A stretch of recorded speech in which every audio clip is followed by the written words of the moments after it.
All right. What's up, everyone? Hope you guys are doing well. Um, welcome to the 22nd episode of the 1% Space. It's good to see so many people here already. Arnaldo, Dan, Raman, Matt, Seven, Prasad, Akash, um, Hiralal, Shalija, Alisa. Good to see everyone. Um, Just a quick mic test. Just drop an emoji if you guys can hear me well, um, and we can get started. Yep, awesome. Okay, great, great. Thank you, Dan. Thank you, NBU. Um, yeah, we have a very interesting space for today. This is one that I've been looking forward to for quite a while, and probably one of the most requested spaces um, that I've that I've been getting for a while. And we're going to be joined by none other than Dakota Robertson. And for those who don't know Dakota, um, I'm going to introduce him like once he's up. Um, but yeah, if you don't know Dakota, you should definitely check his profile out. He was, well, I would definitely say one of the key sources of like inspiration for me to like start out on Twitter. Um, and that's part of the reason why I have guests that inspired me to get started because my goal is for you guys when you listen to this to also get started and join us on this whole journey that we're on. Um, whether it's like starting out as a creator or making money online, which is the topic for today's space. Um, yeah, I just wanna let you guys know that all of the stuff that you see on the timeline is very much possible. Um, we're going to go into some deep tactics and strategies you can use to make that sweet digital money. Because I feel like a lot of people underestimate how much or what they can achieve through their Twitter account. Um, it's actually quite mind blowing, and Dakota is a fine example of what you can accomplish. So, yeah, I will. Bring Dakota up. I think he'll join us in a minute or so.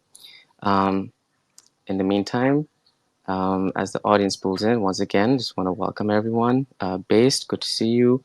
Abdul Salam, that Sage guy, uh, Devang, Jay, Eddie, Akash, Clinton. Good to see everyone. Very nice to see you guys. All right, so I will just reach out to Dakota and I will be back in a quick second.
TJ, Mindfight Zen, Mo, good to see you guys. Pooja, Alisa, um, and yeah, Dakota's on his way. But in the meantime, guys, when I put up the announcement for yesterday's space, it kind of blew me away with the responses and the messages that I got, and to see like 283 plus people like click that going button is kind of like it's kind of reminded me of my first space. Um, First space, not in the sense that I had 283 people attending, but just the nerves and like um, that like feeling of, oh fuck, like that stage fright almost. So yeah, bear with me if I'm a little shaky today. But yeah, nonetheless, I appreciate all of you guys showing up as always. We have our regulars, as we do on every Saturday. Um, and yeah, the reason, once again, for those attending, Kamal, what's up, my man? Um, Maheen, so once again, like the reason that I'm doing this space, um, is to really show you guys that what is possible on Twitter. Um, and when you use it the right way, and if you're using it to enhance your skill set, if you're using it to not just, use it for the essence of social media, that is just scrolling and consuming content. And I know I talk about this a lot, but I really mean it when I say it, that this app has got the potential to quite literally change your life. Um, there is very few social media applications that give you the platform to speak, to write, to make money with your words, build a legit following of like friends across the world. Um, so I will keep pushing the entire creator economy for as long as I can until I make sure, as many people that follow me get into this creator side of things, because trust me, it is life changing.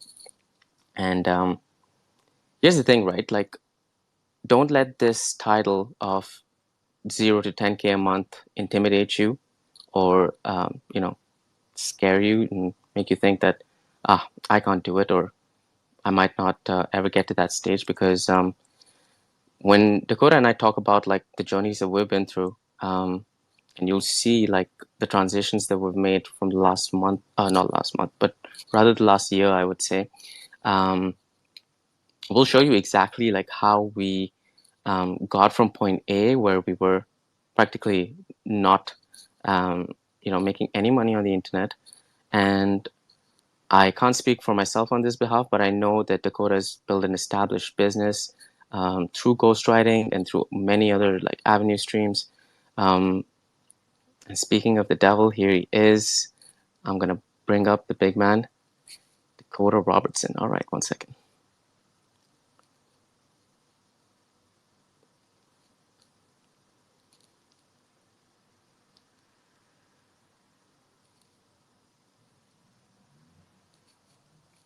Yo, what's up, my man? Yo, what's cracking? Apologies for the late entrance, the dramatic entrance. First off, I was only supposed to be 5 minutes late, dramatically late, because I just woke up. And because I used the light lamp to wake me up, so it's not like immediately. And I guess today, of all days, I decided to sleep in. So I apologize. And then I turned off my app blocker last night because I'm like, oh, I gotta spaces. But for some reason, it's like, nah, we're not uninstalling or something. So I had to jump through some hoops. But I'm here, I'm present, and I'm ready to chat with y'all. It's gonna be fun. Yo, listen, it's an absolute pleasure to have you on. I wanna just like let everyone know, like we're working on like completely different time zones. It's like 6 p.m. here in Dubai. Dakota, I'm not sure what it is in Texas. Is it like 8 a.m., 9 a.m.? I actually moved back from Texas last week because my Canadian visa expired, or visitor visa. Oh shit. So Okay. it's 7 here, so it's not as bad. I shouldn't have slept in, but I just did. Don't tell him Happens anything. to the best of us, man. Happens to the best of us. Yeah, yeah. No, that's it's all good, my man. I was warming up the crowd, bringing up the drum roll and everything. We got a solid group of people already, um, and you know, uh, we're gonna dive into the entire topic of 0 to 10K a month, like roadmap, and how anyone, like quite literally anyone who's listening to this, can get to that exact same stage. Because, as I was saying earlier, like um, if someone like me, or someone like Dakota, or anyone who is in that current position can do it, um, I guess the main aim of this space is to show you that you can do it too.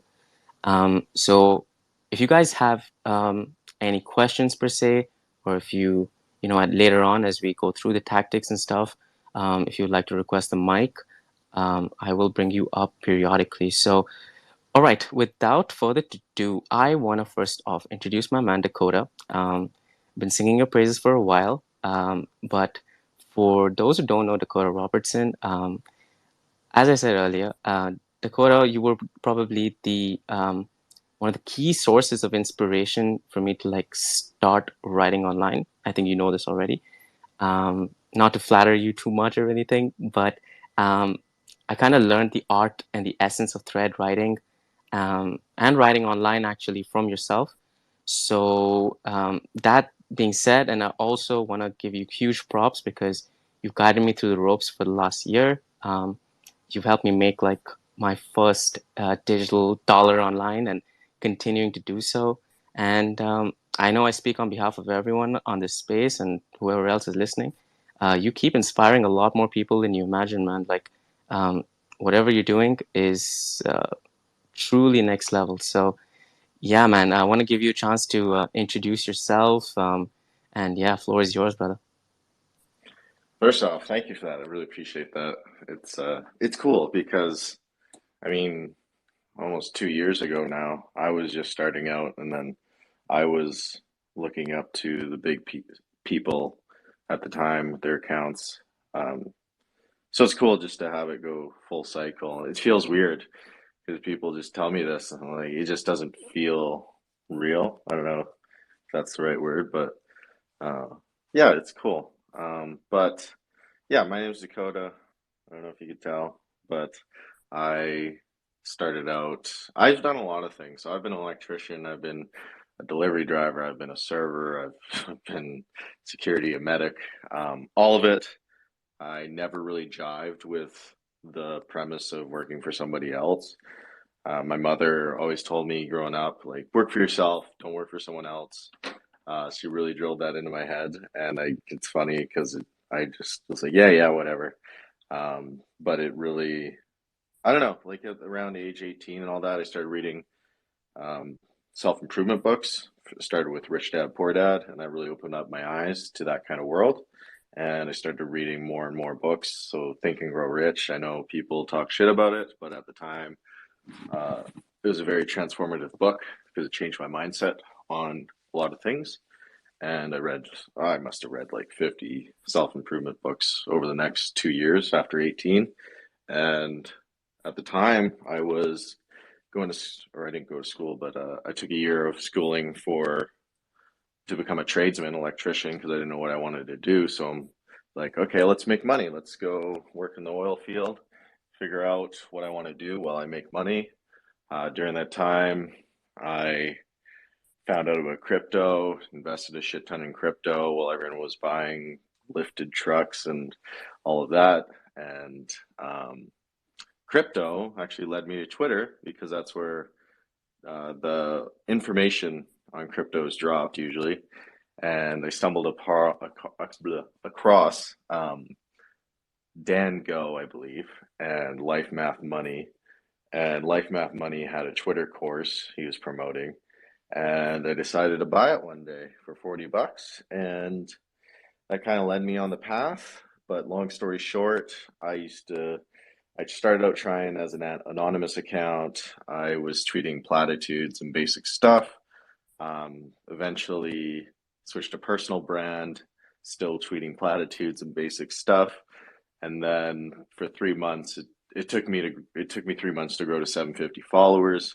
And I realized like, okay, I'm not doing something right here because this guy at the time was a copywriter and he grew to 1,000 followers in 30 days. So I looked at what he was doing, looked at what I was doing. It's like, oh, this guy has a skill. He's teaching people how to grow. And maybe I should do something like that. So I decided to teach copywriting, learn about it, and apply what I was learning and teach what I was learning. And yeah, I grew to 100 followers in 3 days, 1,000 followers in 40 days, and kind of stuck with it and learned the craft even more. But yeah, like long story short, I just took it and ran with that. I already had a natural inclination towards writing, but I just really learned the psychology of writing and writing in general. And yeah, eventually became a copywriter, then became a ghostwriter, and then I just stuck with ghostwriting. And yeah, scaled that to a good amount. And yeah, now I'm here with you. I mean, there's a lot more details, but I don't want to keep dragging on. Uh, but that's the long story shorter version. Yo, listen, first off, that was an excellent introduction, if I may say so myself. Because you nailed quite a lot of key points that I wanted to ask you about, and we will definitely touch into those in more detail. But the one thing that really stands out about you, Dakota, is that you have a crazy ass work ethic. Um, I know you like tweet a lot about like 4 hours of deep work and that whole Hans Zimmer routine and stuff like that. And I know for a fact that you do not work just 4 hours a day. This is like an endless cycle of like self-education and constant learning that you've like put together for the last 2 or 3 years. Um, and I want everyone to just take that away because when you listen to Dakota's story there, um, it's one thing that really does stand out is his work ethic and the amount of like effort that he's put in. Because, for example, right, like you could have very easily like been a medic or just as in the as I've tagged in the tweet above. This is one of those earliest tweets, or not earliest, but one of the earlier tweets you've put out where you were working in Domino's, and this was like a really inspiring tweet even for me because I remembered when I had like a similar journal entry where I wrote to myself like I have no idea what I'm doing as I started like the first reporter, but I just know that I'm on the right track. I know I'm doing something right. I don't know where it's going to take me from a year from now, 5 years from now, but I know that I'm going to do my best to make it work. And at least on my end of the spectrum, throughout med school, like from my last year of med school, I just made sure that whatever I did, kept writing online, kept like learning from the gurus of this game, like yourself and JK and whoever else. And that's that's what it's all about. You learn a high a high value skill, and we'll show you exactly how you can profit off of it. But as you learn something, you teach it to your audience, you build that connection, and that's the whole philosophy of this whole um, uh, digital money, so to say. And yeah, man, like seriously, kudos to you and your like incredible work ethic because one question that I wanted to actually ask you was that how did you actually make your first dollar online? Yeah, I just want to touch on that real quick. There's a I talked to Dan Coe about this a few months ago, probably 6 months or 5 months ago, but it never really registered to me that it wasn't going to work because I never had the mindset like, oh, I'll just try it for a few months and see if it works out. It was like, no, like I'm literally fucking doing this. I'm not, there's no other way. Like I'm gonna make it work no matter what. And I just adopted the mindset. If I don't write every day, my fucking head explodes. My dick falls off, my head explodes, whatever you want to say. um, you need to adopt that mindset. Whatever you're doing, it doesn't have to be writing. But if you actually want something, you need to adopt a mindset. Like if I don't do this every single day, I die. Doesn't matter if you're say if my tweets don't get 100 likes every day, I die. It's like no, you need to fall in love with the process and do it every single day and then just iterate on it. And to others, it looks like work ethic, but it was honestly, I just love this stuff.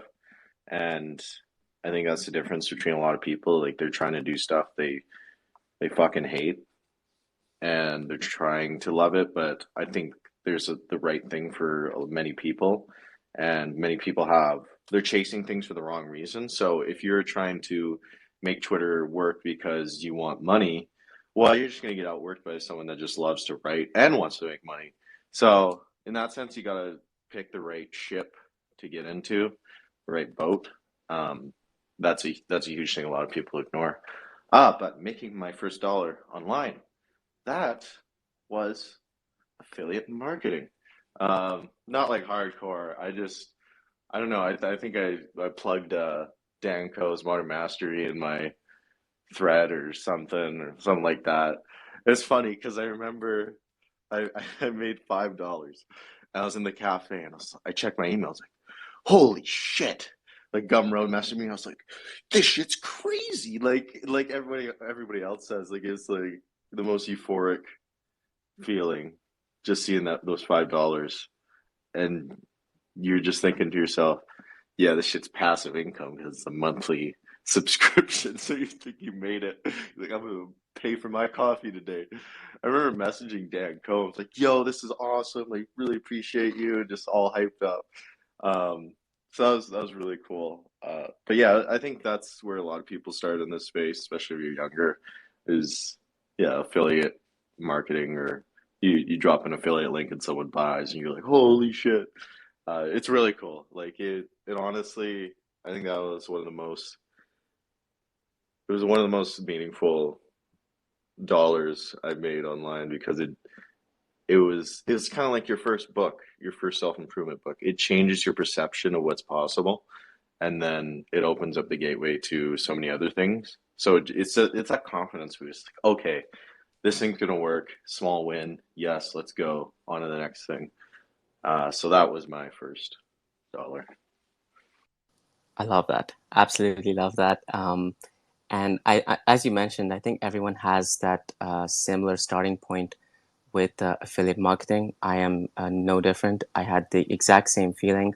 I think it was 18th of November, if I remember correctly.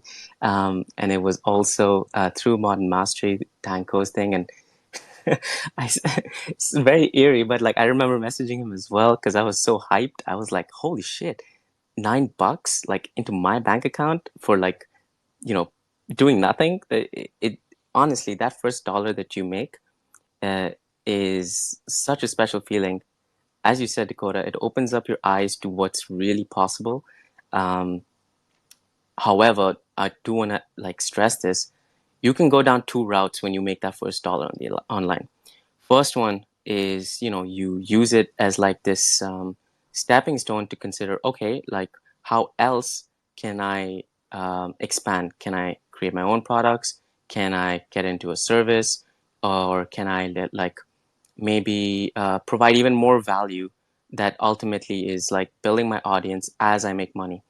But the second route, which unfortunately a lot of people take, is like the core, hardcore, like affiliate marketer like route, which is fine. It's totally like your decision and your choice.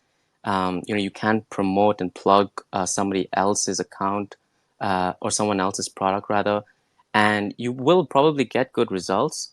But if I was to go back and if I was to advise anyone to, once you get that first dopamine hit of your first like dollar online, um, keep affiliate marketing like on the back end, but then just ask yourself like, okay, I am right now promoting someone else's product and I'm getting maybe a 50% to like 30% cut. Ask yourself, okay, how can I rephrase or repurpose or build something like this of my own that'll give me 100% of the income? How can I do something like that? And it might seem scary at first. We can talk about digital products in a bit, but I think it's a really good route to go into because if you create an MVP, right, like a minimum viable product, I've seen people like ship products within 1 week and they've made like a grand in like the space of a month. So between that 0 to 1K or $0 to $100 mark, let's say, it's you can get there. Practically anyone can get there, but you just have to keep the right mindset as to how you want to approach it. Um, just curious to hear your thoughts on that, Dakota. Yeah, I agree with that. I think you're right. There's two options. You can go affiliate marketing or create your own thing. And I think touching on that, I think with affiliate marketing, I'm not a big fan of affiliate marketing accounts that make it their whole thing. Like if you drop a link here or there, yeah. But if it's your whole thing, I don't know. It's just off-putting to me. It just feels kind of spammy, and people are spamming links all the time. It's just not my thing. Um, and like you said, it's way more profitable to build your own thing, especially because you're in control too. And I feel, I feel like you can change people's lives for the better when you go that route because if you're putting your name on it and you're putting your methods into it that work for you and it's your thing, you're just going to care about it a lot more and you're going to want to produce something higher quality. I mean, this isn't true for everybody. Um, but yeah, a lot of people go the route where it's like, oh, it's affiliate marketing, like uh, someone creates a shitty product that sells well. It's just promoted by everybody. These big accounts, but it's a shitty product. Like I don't know, 100 blah blah blah. I'm not even gonna name it, but there's just it's just not helping anyone. Like these products are created to just sell and not really give value, in my opinion. So I think going your own route and like picking, okay, what's a problem people have, and how can I help people? Um, I think that's really cool. And I think you can also make a shit ton of money doing that. If you provide a lot of value to people, people are going to pay, they're going to talk about your product, you're going to make a shit ton of money, and it's just going to be a win-win. With that being said, I think a lot of people try to sell too early. So like in the 0 to 10K range, where like, oh yeah, I'm like I got a following on Twitter now, like let's start selling. And it's like, no, I think you should delay the ask and really work on something great. Like make it fucking phenomenal and just really hone in on it. And then I think when you're at maybe 30, 40K, 50K plus, maybe that's when you should drop a product. And that way, you're going to have a bigger audience, you're going to make more money, word's going to spread out more, you're going to be able to help more people. And it's just a win-win-win.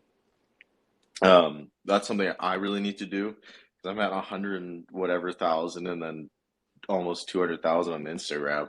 I haven't sold shit to my audience. Like maybe in the beginning, the affiliate links, but it's like, God damn, I have such a big opportunity, and I'm just caught up with agency work right now, and I'm slowly delegating. So I will be dropping something in the future, but yeah, that's my opinion on all that.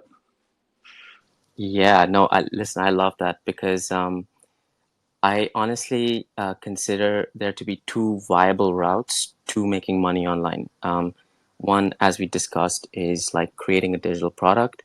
Um, and we're going to just like briefly touch on this because what I want to really dive into is like the service aspect. Like, how do you turn your words into cash? Bit more on like ghostwriting, sales, closing calls, DMs, and stuff. But for those who are asking me DMs about like a digital product, as Dakota mentioned, you find what it is that your audience is looking for. But let's take it a step further, and a step back actually, because before you do any of these things, right, you need to first off have a good profile. You need to set up your like account to get money to make sales. Because if you have an account with, for example, a Greek god, and you're called, I don't know, like let's say, fucking hell, I can't think of anyone.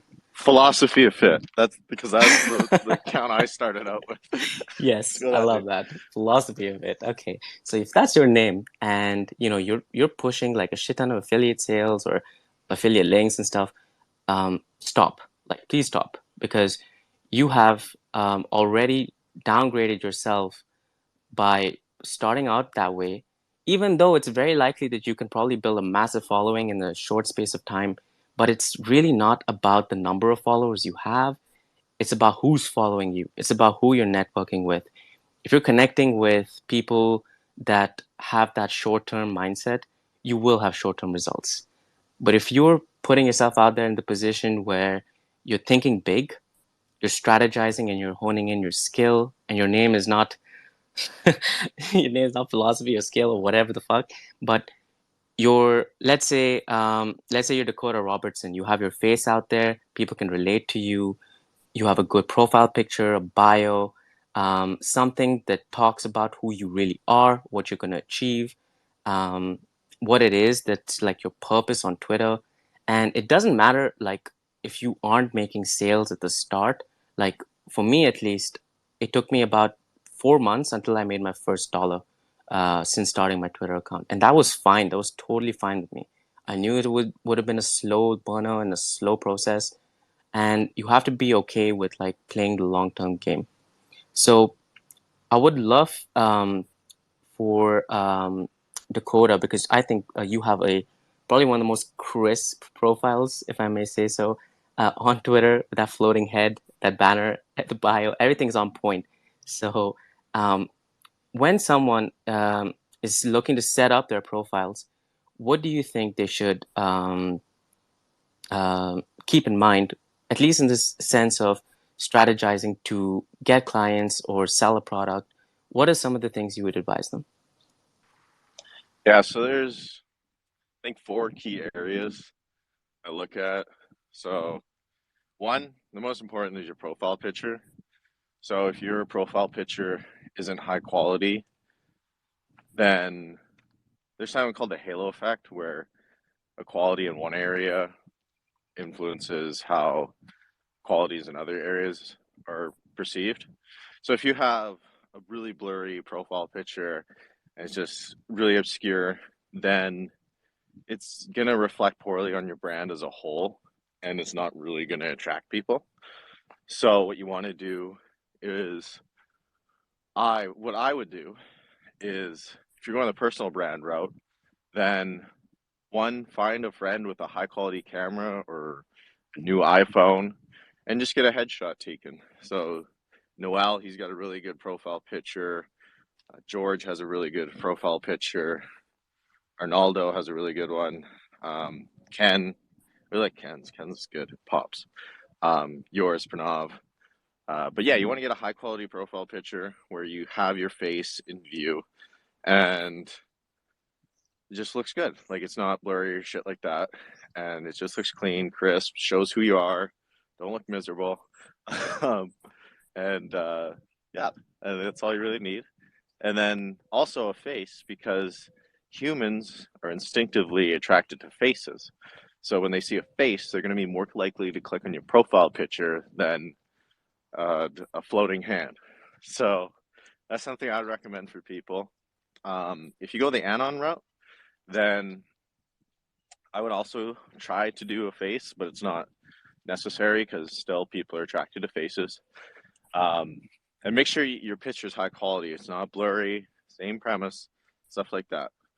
So you want it nice and clean, high quality, preferably a face.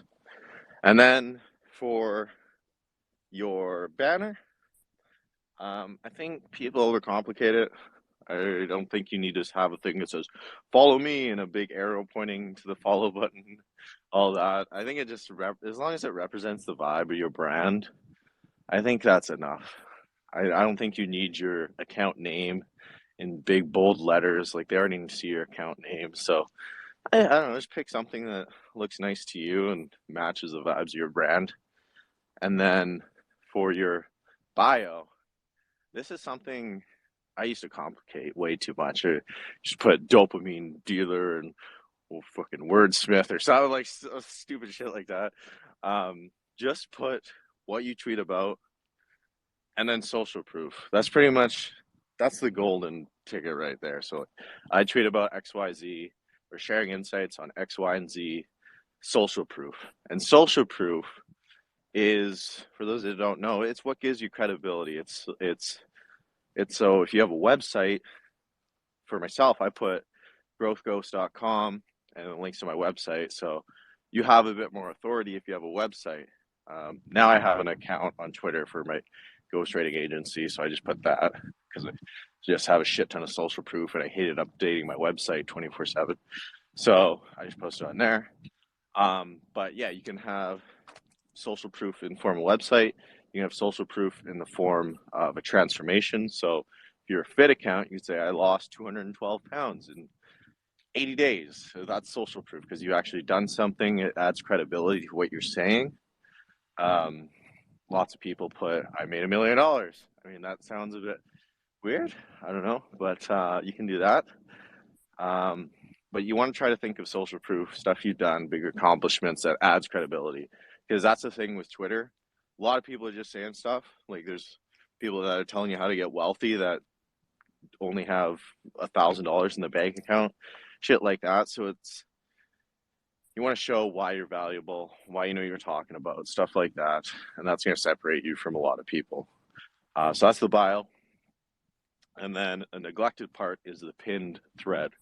So pinned thread, you want either your story, like a transformation you've done that's credible to what you talk about.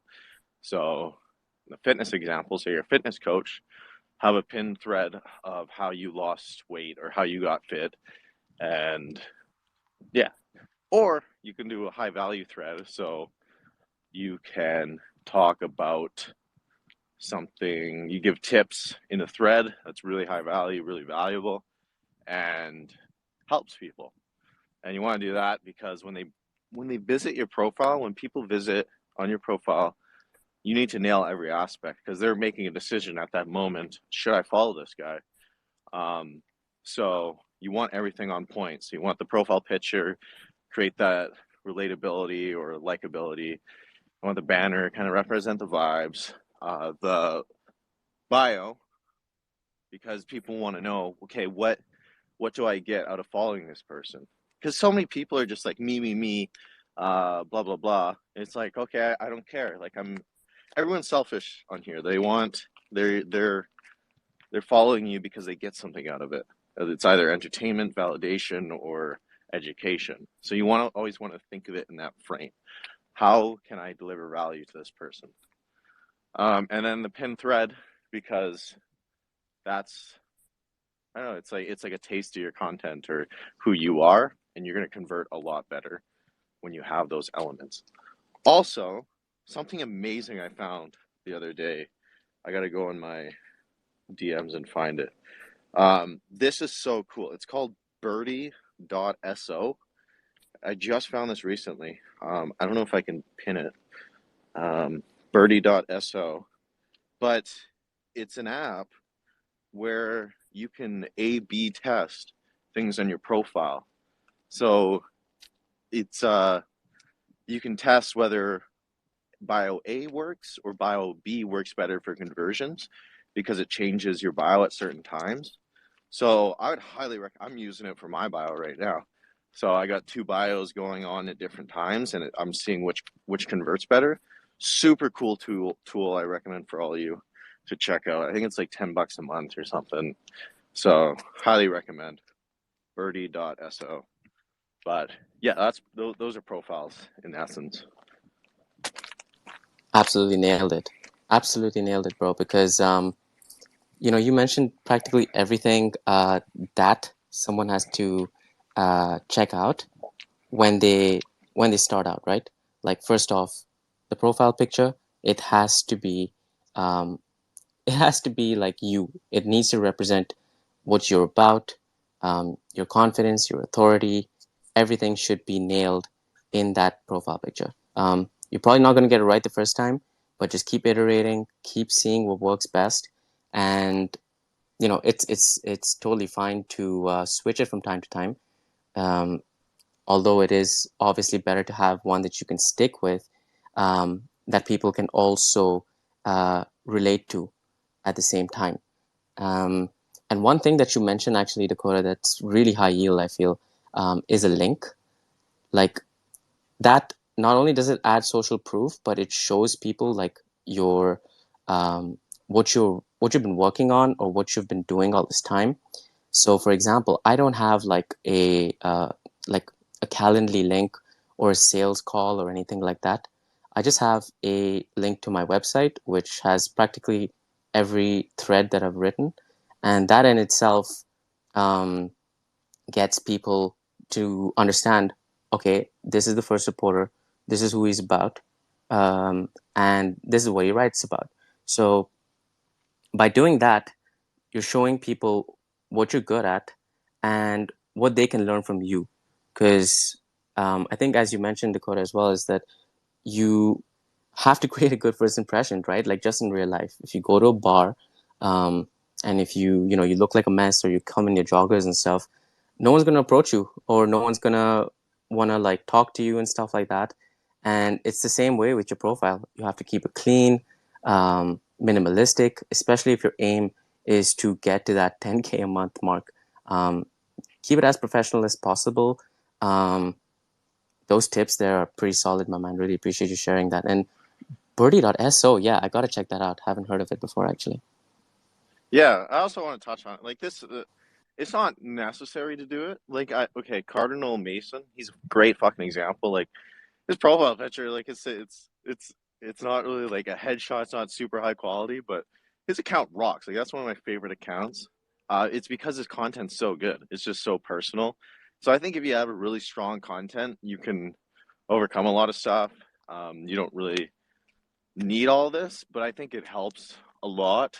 And yeah, I just recommend like getting a professional headshot done and all that. So, but it's not necessary. Just don't think you need all of this. You don't think you need a crazy bio. Like I've seen bios where it's like sup, and there's get like 100 followers every day. So it's definitely these are things that will help you typically, but it's not required. But I would highly suggest you do it because usually most people aren't super magnetic. I don't know, content and stuff like that. Agreed. Completely agree, man. I mean, speaking of content, I feel like that's a good point to touch on, right? Because there are so many ways that you can add money into your bank account by just tweeting and writing threads, especially now with like softwares like Tweet Hunter and you have so many like possibilities of like building your email list and then building your whole funnel like in the space of a month or so if you wanted. Um, so I want to touch on that for a second, Dakota, because I feel like that's where most people go wrong. They jump the gun too quick. They shoot for sales. They go for DMs and stuff, which we'll talk about later. But in terms of content, how would you position your content as okay? Let's take me for example, right? Like um, how would you position content from my perspective if my goal for instance is to go from 0 to 10K, like what would your content strategy be? I think you'd have to go deeper and you'd want to think about the question like, what do I want to help people do? And then start from there.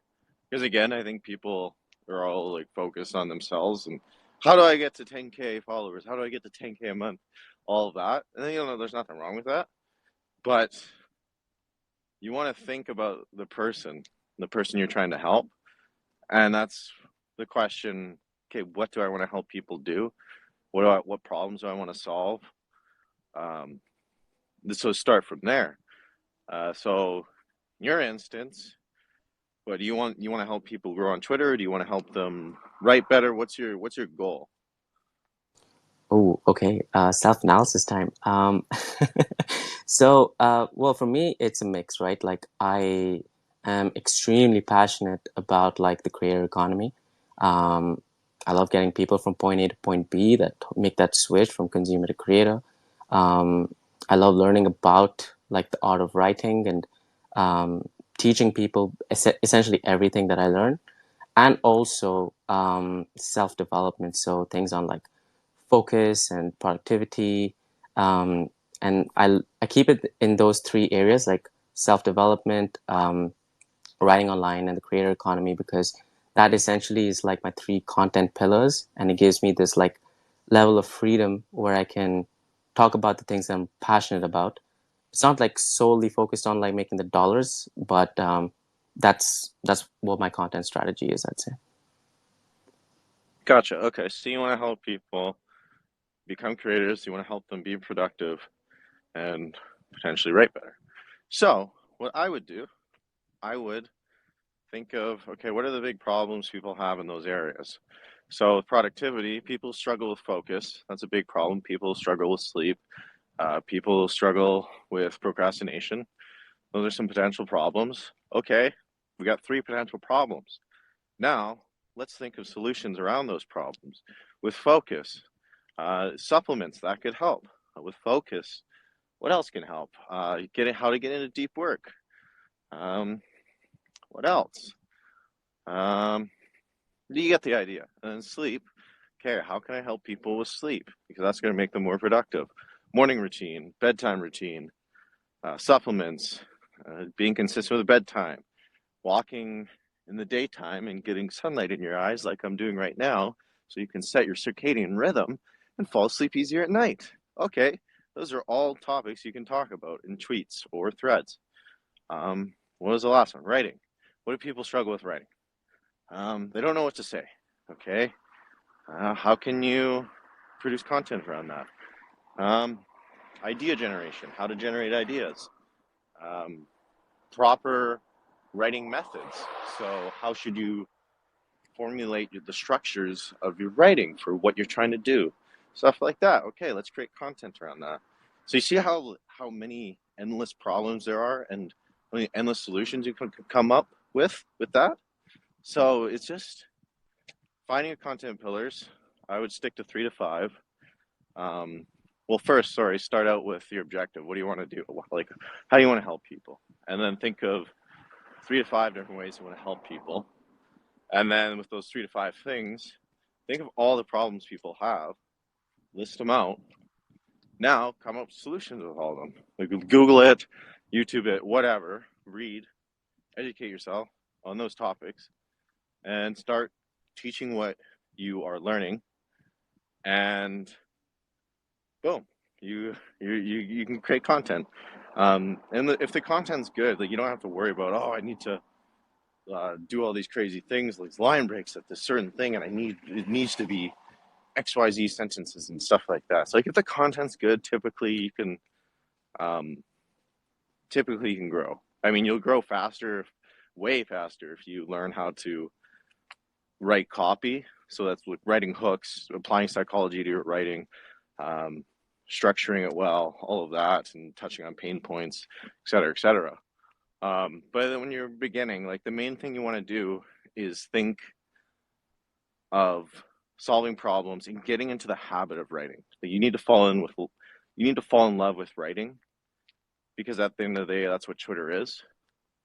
So if you're writing about shit you don't care about, or you're writing about you're just too over analyzing all your shit, like you're not going to write every day because it's going to feel like a chore. So first thing you need to do is just write every day until you love to write, and then worry about, okay, let's learn how to write hooks better, let's learn about whatever, and then dive deeper. But the first thing you want to do is develop the habit, because that's what's gonna get you to 10K followers. um Kind of forgot what the question. Oh, yeah, yeah. Yeah, that's the whole, that's my answer. I'm locking that in.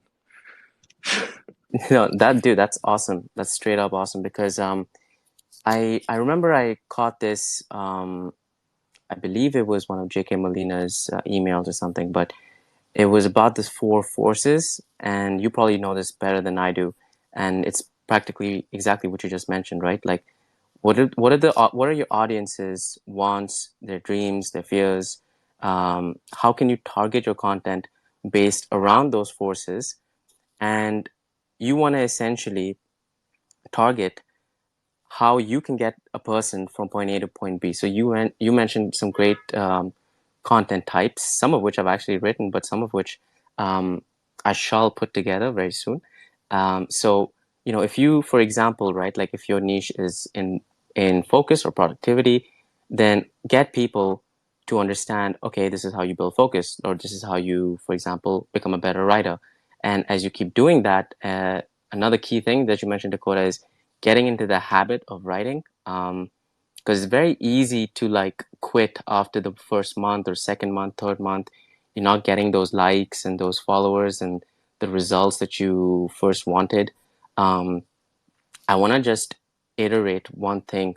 Um, it's a slow process. Like you can probably go from 0 to 1K in the space of a week. It could take a month. It could take a year.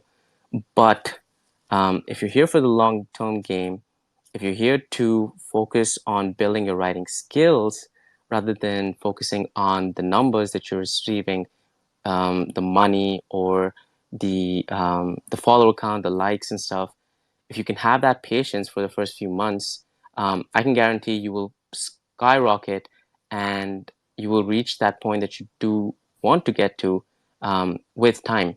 In fact, if you've been on a slower journey than most, you probably have more time to like practice your skill set with a smaller audience, which is way better than it would be with like a much bigger audience, and people would just be like, what the fuck is he talking about? So just want to iterate that, because if you're comparing yourself to other people and you stop and you've already given up, you will never make it to that 10K a month road mark without consistency, without discipline, without building that right work ethic. So yeah, I just wanted to touch on that really quick, because comparison is the thief of joy, I feel. Yeah, yeah, that's the biggest thing too, is writing actual content. So a lot of people that are writing where feel good content, and yes, that builds followers, but what I really think separates the great accounts from the average ones are they're producing actual content every day. So the one guy that comes to mind is Andrew writes copy. He's pretty. I swear to God, this guy grew his account just tweeting quick copywriting tip, and then gives a copywriting tip, and every day he's growing like a really good rate. Um, and it builds your authority when you're doing that. So when you think about, okay, there's these people tweeting really feel good platitudes every day, and yes, they're growing their account, but say they want to sell a product down the line, like what are you going to sell? You haven't built up an authority in anything. You're going to sell daily affirmations. I can guarantee you're not going to sell a lot. So it's short term thinking by a lot of these accounts. They just see followers as the benchmark for growth. It's like what JK says, like saying cash is how are you going to cash in all those likes down the line? There's only two things you can do. You can do ghostwriting. You're only going to be able to ghostwrite for basically another platitude account, and people with money typically want ghostwriting from people that know business and stuff like that, because you can nail their voice, and people with money are usually in business. And then two, you can sell retweets, even though that's against terms of service, and I would never do that. Those are pretty much your two options. Oh, and affiliate marketing. So like it's like people, they fuck themselves over because they're just recycling the same content, producing the same shit. So that's why it's good to write actual advice about whatever niche you're in, because you're gonna build up that authority, and you're gonna help people, and people are gonna value you more. Because I mean, if think about it, if you're some like platitude account and you fall off the face of the earth, no one's gonna care because you're a commodity, and they're like, oh, okay, I'm gonna go follow this other person now, and I'm gonna get my dopamine hits that way. And it's just way better just to be someone. Sure, you might not grow as fast, but it's just way better to give actionable advice and build up that value with your audience. And then over enough time, when you say, "Hey, I'm dropping a product or a cohort or something, coaching in this area," people are gonna be like, "Oh, that person gave me so much free value and has helped me out so much. Of course I want to buy that." Like it's gonna. I could imagine how good their paid stuff is if this is for free. They've been giving me all this time, and a lot of people just buy it because they appreciate you and they just want to help out. So, highly recommend that. That's something a lot of people ignore. Like try to produce one piece of actual content a day. That's what I try to do, and then whatever I produce like 4 tweets a day now. It used to be 3, but I always try to make one of those tweets actionable and helpful for people. So that's what I just think, okay, if I have one piece of actionable advice a day and the rest can be about whatever, I think that's a good way to look at it. And also tweeting personality. A lot of these accounts, they don't have personality. They're just talking to people or at people, sorry, and you don't really connect with them because they're not sharing their personal life. Like yesterday, I posted some Bumble dating app message that I got about Hans Zimmer. It's like people feel like they know me because I talk about Hans Zimmer and I talk about pineapple pizza, and it creates that relationship with the audience because it's like an inside joke. It's like, oh, pineapple pizza, haha, it's all that shit. And then like with, let's say, uh, Dan Go. He talks about mangoes, and people associate Dan Go with mangoes. And this is crazy. Dan Go is one word or one letter away from mango. I don't know if anyone knows that, but that blew my fucking mind. Sorry, but Dan Co. He's associated with walking and raw beef liver. Well, it used to be raw beef liver. And it's just funny because people just make jokes about it, and it just creates that connection with your audience. So whenever possible, like tweet about shit that's going on in your life. Well, not whenever possible, but you get the idea. Do it from time to time.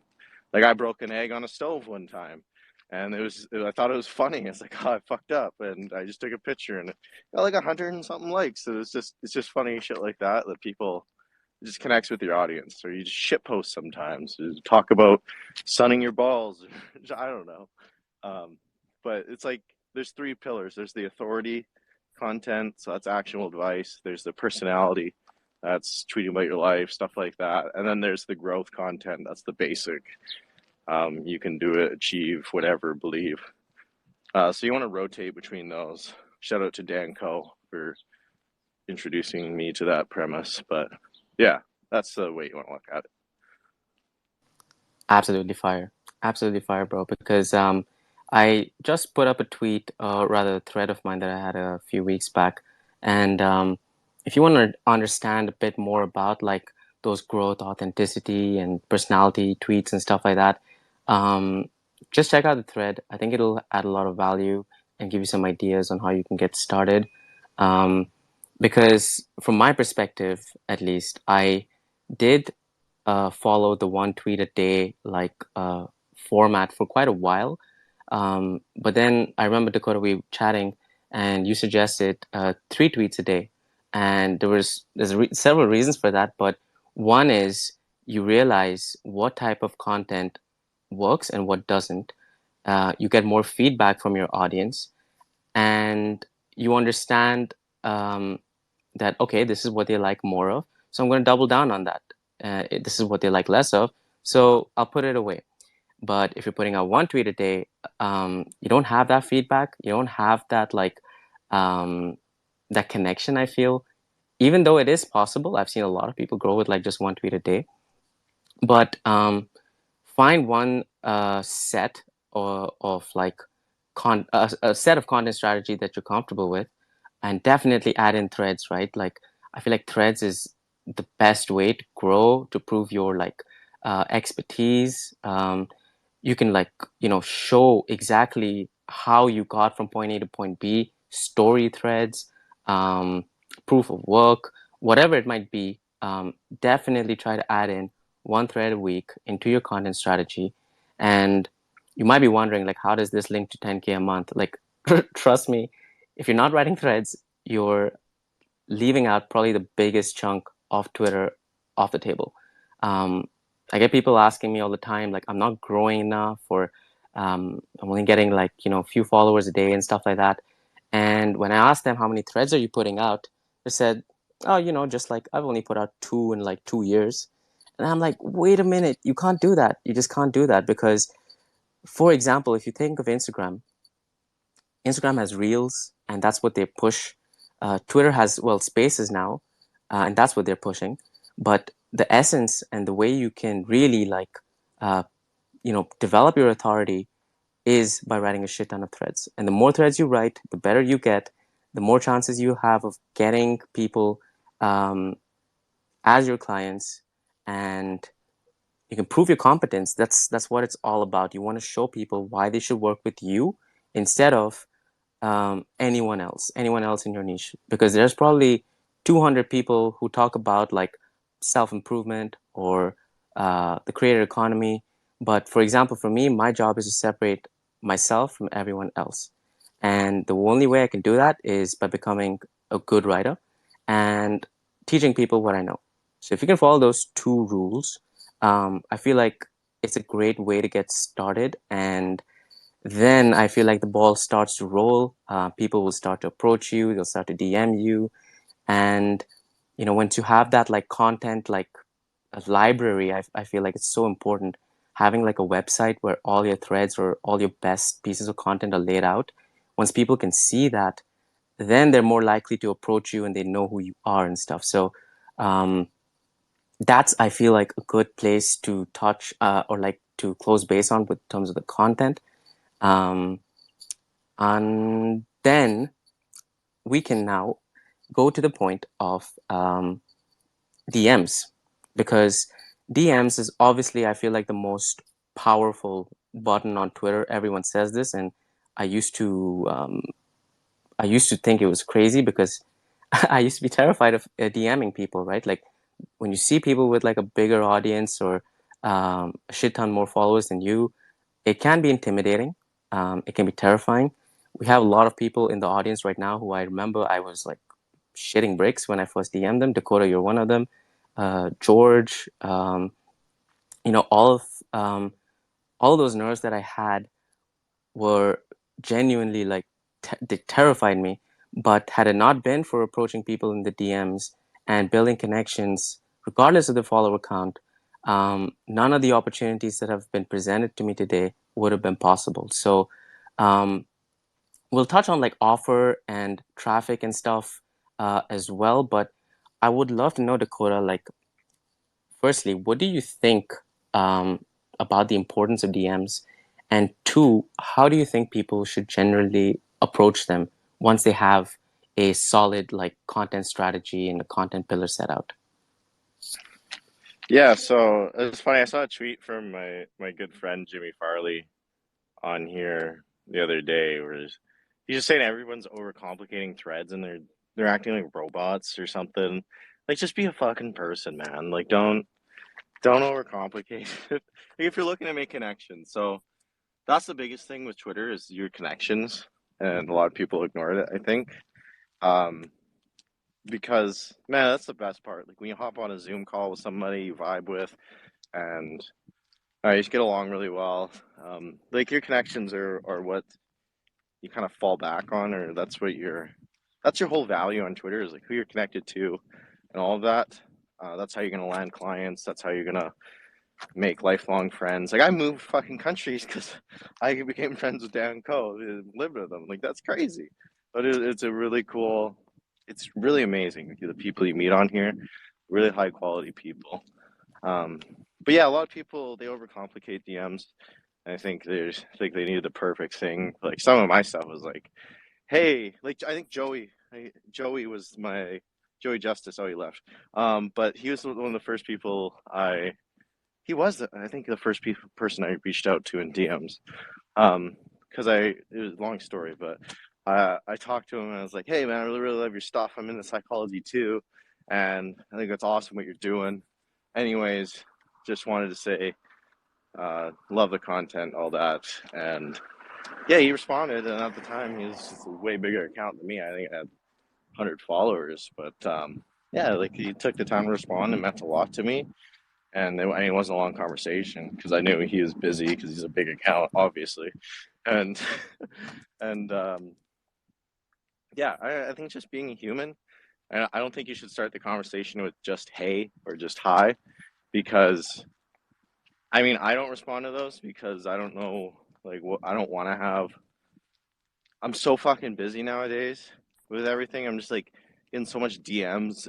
Like it's fucked. Like so many comments, so many DMs. I can't even like I feel bad because I can't respond to people, but like when someone just says hi, like I won't respond because I was like I want to know what this person wants and if I can help them or like I just want to know what they want because I don't want to start like a conversation like hi, how are you? I'm good. How are you? Like it's just I don't know. You get to a certain point where it's just you have so limited time and you can't respond to everybody. So I think if you're reaching out to a bigger account, I think or like anyone really, like just start with a compliment like, "Hey man, I really loved your tweet on XYZ or really loved your mindset on this.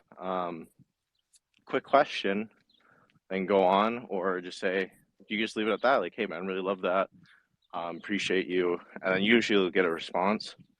Um, but yeah, I would suggest connecting with people that are kind of at your account follower range. I think those people are more receptive to messages and networking, all that. Um, but yeah, just like at the end of the day, just don't be weird, man. Like, don't just say hi, just say hey, and then give a personalized line like, really enjoy what you're doing in this space, blah blah blah, and then just like go from there.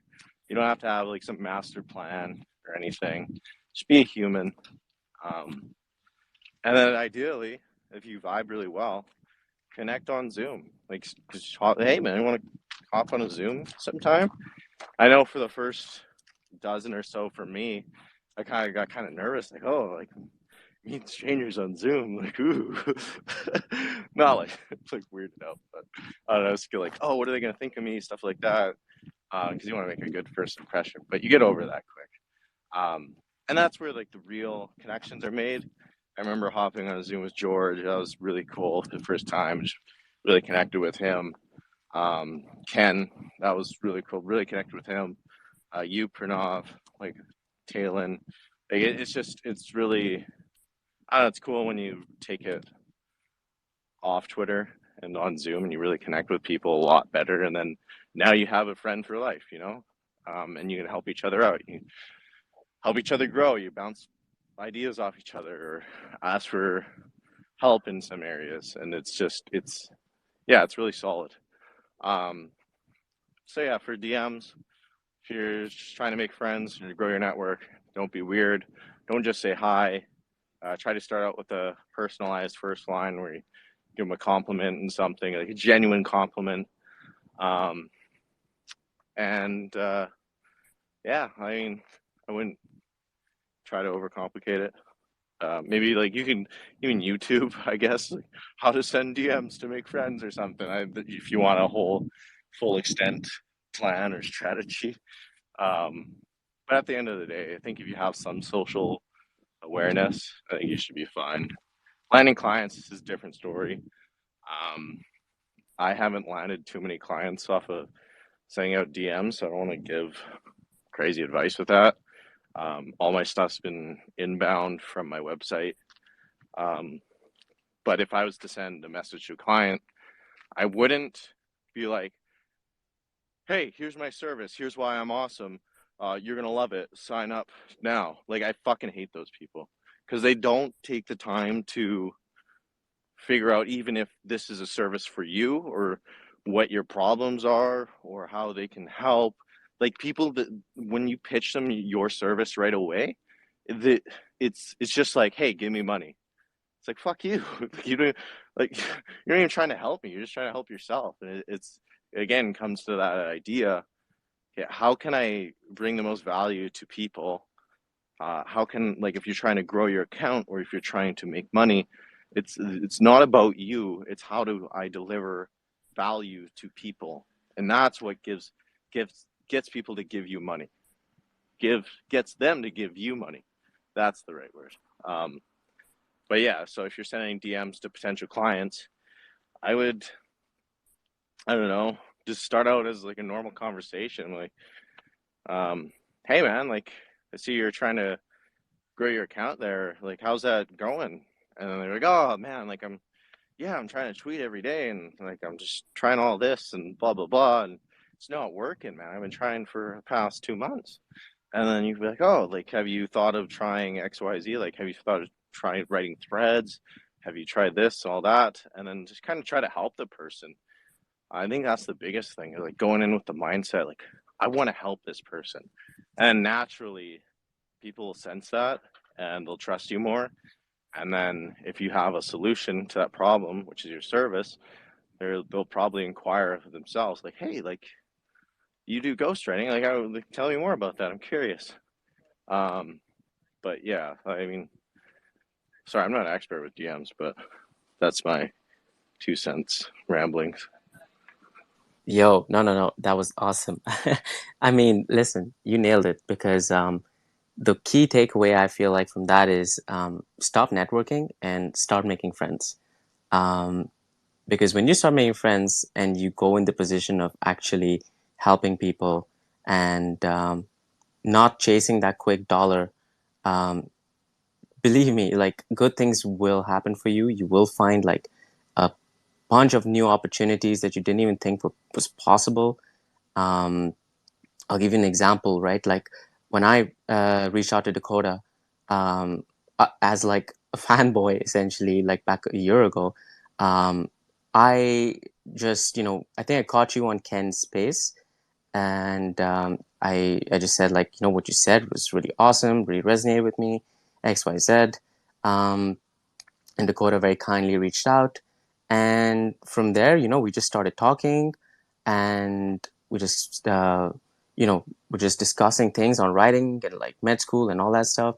And the the next thing I knew is that Dakota asked me to ghostwrite for his agency, which for me was my first like big break in terms of getting in the position of making money online. And for me, like that was like, whoa, holy shit, hold up a second. Like, why would Dakota, of all people, offer me a position to write when I haven't really like, given anything back? We're just talking, we're just building a friendship. Um, and, from there, like, I feel at that stage, if you position yourself in that same area, you'll realize that when you're making friends, you probably have a lot, it's a lot more high ROI rather than just, sending a cold DM on people and asking them to, buy your little Gumroad product. Because it's not how you want to approach things. Like, obviously, fine, like down the line, if you want help from someone, um, it's cool. But think about it in real life, right? Like, you have to be human. You can't just walk up to a stranger on the internet, or rather a stranger on the street, and just, pitch them your little Gumroad product and tell them to give it a 5 star, and it's like, $99, catch it on sale at 79 and stuff like that. You wouldn't do that in real life.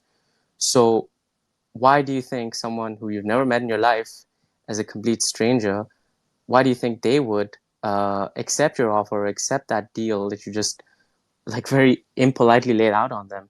Um, you just have to be human. You just have to like be yourself, show what you're all about, and build friends. Like so many people up here today, like uh David, Thomas, Ken, Sana, like so many in the crowd, like Kamal, and like, we connect with these people like for like the past year, and you can run off like ideas and thoughts about like a product, or it's like an idea that I'm thinking of, and it wouldn't feel like artificial. It wouldn't feel like um like something I it's forced. So the more friends you can make on Twitter, the better it is, because this is social media after all. Keep that in mind. And actually, touching on that, Dakota, I thought of this whole concept of permissionless apprenticeship from Jack Butcher. Just curious, have you heard about it before? Yes, I have. Yeah. Oh, all right. Okay. So, for those who don't know about permissionless apprenticeship, essentially, right, like, um, so now we've laid the foundation, right? Like, we've got you a good profile, you've got a good content strategy, you're starting to make friends. And at this stage, right, like you're starting to um, get into the position of becoming a slow but steady authority in your niche, and you're practicing your skill set, you're consistent with your tweets, and now people will start to ask you, hey, can you help me with XYZ? Or would you like to write for me for ABC? Um, and in this sense, right, like you have an opportunity to help your friends, or your audience rather, to basically leverage your skill sets. This is how I perceive it, right? Um, I'll give you an example. So I wanted to do a whole rebrand, and I just did change my bio, banner, and profile picture. So I reached out to a few people within my like friend group, and I was just just shot up ideas, and like got like, okay, what do you think would work best? What do you think I should avoid? And the next thing I know, shout out Jim Burgess and Raman, because both of them like practically laid out the entire like rebrand for me, like without me even like asking for like anything like serious or anything. But the point being, you're living in a time right now where you have that opportunity to leverage each other's skill sets, especially if they're your friends. And I feel like this is an opportunity you cannot miss out on. Um, don't just chase like those dollars like straight up. Try to position yourself to help your friends. And that is, I think, the first like base level foundation to really getting into the place where you can start making that real like straight money online, getting into that like 1K or 2K a mark.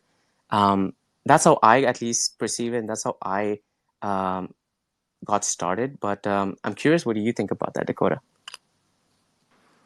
Yeah, so I'll give an example of the ghostwriting. So actually, I'll give an example before that. So first off, I started with copywriting, and I didn't know what the fuck I was doing. So I was like, okay, I'm not going to price my, I don't want to price too high because I want to land a client. So long story short, I priced my service for a landing page for like $200 or 100 and something dollars. And what I noticed with that pricing myself cheap was the person that I landed, they, I don't think they didn't perceive me as valuable because they're thinking, okay, this guy's cheap.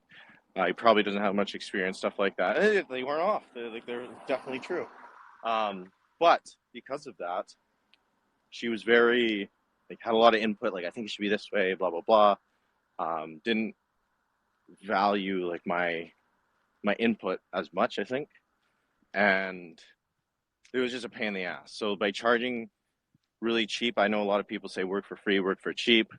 I think you should like just do it just to kind of get a feel for it, and see why you shouldn't charge cheap because cheap clients are a fucking pain in the ass, man. Um, but uh, eventually, I moved to ghostwriting, and what I did with ghostwriting was I worked for free for Dan Co, who's a big authority in the space. I wrote him tweets that did really fucking well, and I got him on. It was his idea actually, because he was coaching me at the time. But we got on a interview, a recording or whatever, and I was super nervous. I think it shows in the video. I haven't watched the video because I'll cringe at it, but it's on my landing page, where I interviewed him on how it went, and he was like, "Oh yeah, it went really well. Like, made a lot of money from my email list and got a shit ton of followers and all of that." And that video testimonial was money. Like that's worth tens of thousands of dollars because of the clients it was able to land me. Um, so like the way I would think of it is work for free or cheap to get testimonials in the beginning and then raise your fucking prices because by raising your prices, your client is going to be more invested in the process. They're going to take you more seriously. You're going to do a better job because you're more invested and you have a bigger budget to work with to buy shit to deliver better results. Um, but yeah, long story short, I got a video testimonial from Dan, and then when I launched my landing page, um, I just put it in my bio. I didn't promote it or anything. I just wrote content and got people looking at my landing page from there. But I didn't start out cheap with ghostwriting. I charged 3K a month with ghostwriting because that lesson I learned with the copy, like people aren't going to take you serious if you're usually charging low prices. And the people that are paying those prices, low prices, they're usually not people you want to work with because I don't know, there's something about broke people and they just feel like they need to control everything and they don't trust your opinion. So I would charge as much as you can in the beginning. If you're good, like if you can deliver value, I think you should charge high. Not if you're like if you're shit at what you do, you shouldn't be charging anyone. You should get better at the skill. You should invest more into learning it, and then kind of start charging people high prices. But yeah, I knew I could grow my own account. I knew how to apply it to other people, so I was okay with charging 3K a month.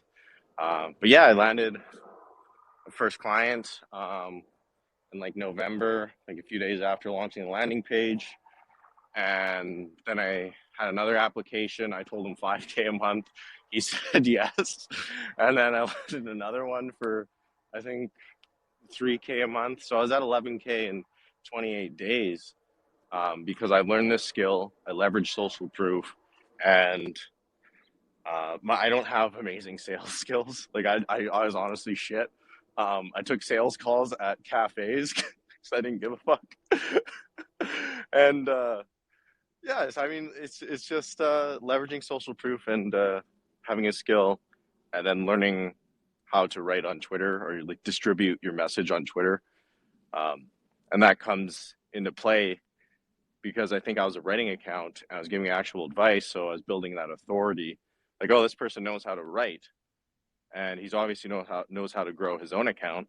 I'm going to inquire about his ghostwriting service because I want what he's doing. So that's again like that. See how the content, audience building, writing comes into play with all of this. I mean, sure, you could pitch a ghostwriting service or copywriting service and not have a Twitter profile. But I mean, on the sales call, you're gonna have to work so much harder because this person does not know you. You got to establish social proof. You got to show this person you know what you're talking about. With Twitter, you I landed a fucking this is crazy. I landed a fucking 25K deal just from I didn't even try to sell this person the DMs. He hit me up like, "Hey, do you do ghostwriting?" I was like, "No, I don't." Like, well, I do, but I'm packed for clients. Let me refer you to someone else. He's like, "I want you." And I'm like, "Well, I'm high ticket." And he's like, "What's high ticket?" And I was like, "I was $25,000. Like, fuck off." And he's like, "Sure, put me on the list." And at that point, I was just like, "What the, what the fuck, man? Like, that's crazy." You get to a certain point, you establish that social proof, and you land deals like that just in the DMs. That's fucking nuts. Um, yeah. So that's an example. I don't say that to brag. I just say that like that's what's out there. Like that's what building a personal brand does, and working on social proof and playing the long game. So I don't even know what the question was, but yeah, that's my answer. Listen, man, first off, I mean, congrats on the 25K a month deal because that is some fucking life-changing money right there. Oh Um, no, it wasn't a month. It was just to get him to a certain follower count. I don't want to. Yeah, bro, doesn't that'd even be sick matter. though. Doesn't even matter. It goes past the topic of this space as well, I'm sure. It's well beyond like the limits that most of us have set. And I think the first thing I want to add to that, bro, is that when you get into the top 1% of your skill set, uh, as you have and as many people on the space currently are as well, um, you will get those kind of opportunities coming to you. And if I'm not mistaken, I think those are called inbound leads. Really bad with like sales terms and stuff, but Yes, you're right. Yeah, there we that's it. go. There we go. All right. So um, that's the power, and as you said, it just goes full circle with like your content strategy, your profile, the amount of work you put in behind the scenes, learning the skill. Because you can be an average ghostwriter and you could put, well, here's the thing, right? I've seen a lot of people put ghostwriter on their names and they have 10 followers. But if you think about it, who is a client going to approach in the DMs? Are they going to approach someone with 10 followers or are they going to approach someone with 100,000 followers? Obviously, there'll be a difference in the price and the skill set and everything as such, but people want to get from point A to point B as fast as possible. And if you can help them do that, then they will pay you the money that you want. It honestly does not get that simple um, than that. And I feel like the work ethic, right? Like those hours that, of reading, of watching like endless YouTube videos and, the courses that you've taken. I know you've spent a lot on like self-education and like honing in your skill. So before we give people like that, like assumption of, oh, okay, you can hit that like 10K a month mark just by, writing a few tweets and stuff. I want to know, Dakota, like what has been going on behind the scenes in terms of like yourself uh, educating yourself to get to that point, the hours you put in, like the blood, sweat, and tears, as people like to say, because that's the side of things that not a lot of people talk about. But from your position, I'd love to hear more about that. Yeah, so I learned to write first off, and that was through reading some books. So, On Writing Well by William Zestner, 100 Ways to Improve Your Writing, Gary Prevost, Writing Tools, Roy Peter Clark, Cash Advertising, a shit ton of copywriting books. So, Cash Advertising is a great one. So, first off, I learned the skill of writing, and then by using Twitter, I was practicing every day. That's why I love Twitter, because not only are you cementing what you're learning with books and education, but you understand it better when you have to simplify it for an audience. And you're practicing the craft every day with hooks, headlines, threads, just capturing attention. And you get the feedback from your audience. So if you have a thread pop off, you can, or I'll give you an example. So I wrote a thread on a topic and it got 600 likes or something. I was like, okay, that's cool. I wrote it again, but I changed the headline after a few months after I was applying copywriting a lot more. I only thing I changed was the headline. Instead of 600 likes, it got 24,000 likes. So it's like shit like that where you start to recognize patterns, and you only get that from applying every day, practicing. So that's a big thing. A lot of people will just read books and they'll get the dopamine hit once they read the last page. And they're like, well, on to the next one. And I mean, I've done this before for years, but there's a certain point where you know what the fuck to do and you just need to start applying instead of reading another book. Um, so that was the first thing I did. I learned to write. I practice every day. And then it got to the point, it's like, okay, I have this skill set. How do I market myself? And that's where I spent money in coaching. So I bought coaching from Dan Coe on kind of branding and like marketing my offer and landing page and all that stuff. And then, so at that point, I knew how to structure my landing page. He gave me feedback on my copy, how to market my offer, how to create my offer, stuff like that. So I had that in the bag. And then I was like, okay, so if I have this skill set, I have this landing page, I have this offer, what's the next skill set I kind of need to learn? It's like, well, sales, because I'm fucking terrified on sales calls and I don't know what the fuck to do. I watched a lot of Alex Hormozy, but I'm still like, I don't know if I'm doing this right, stuff like that. So I hired my friend David Mendez. And the reason I hired him was because he gave so much value up front. He was a friend. I knew he had this skill set. So I hit him up, paid him a good amount of money, and I got sales coaching from him. So it's like at each step of the journey, you need to look at, okay, what skills am I lacking and how can I acquire them? Sure, you can read books and stuff like that, but I find coaching is a lot better because one, you're more accountable because usually you have to pay thousands of dollars. So opposed to reading a book, you don't feel a pain if you throw it away. But if you were to say, oh, fuck the coaching, you would feel a massive pain because you invested 10K into this coaching. So you're going to follow through typically if you pay for coaching. Second, with coaching is you get that feedback. So with sales calls, the biggest thing with sales calls is, or sales training, is you're getting that feedback from your coach. Like because it's hard to teach sales in a book because there's nonverbal cues, there's tonality, there's what you say. There's so many things that matter that you need feedback on. That's where a coach can come in, like, hey, you're fucking, I don't know, you're looking at me weird, or your tonality's off at this point, and it's just really helpful. And I would highly recommend getting a coach if you can afford it. But it's looking at like the skills of each stage of the journey, like, okay, what do I need now? Opposed to just sticking to one skill. It's like, oh, I'll just read another book on writing. It's like, no, like, come on, like, move on to the next thing that you're uncomfortable with. And sales was like the biggest thing I was uncomfortable with, because I don't know, I have this deep need to um, have people like me, and that comes from like growing up and all that shit. But that's what I was super uncomfortable with, because like, oh, what if I get rejected? What if they say no to my price? And it fucking sucks. So that's where I knew I was super uncomfortable, and I knew I needed to get training in that area. So it's leaning in the areas you know you need help in, and just kind of going full force into that. Because at the end of the day, I mean, you can hire sales trainers and all that shit, but it's kind of like a crutch. Sorry, not sales trainers, sales guys for you. But it's kind of like a crutch because you're.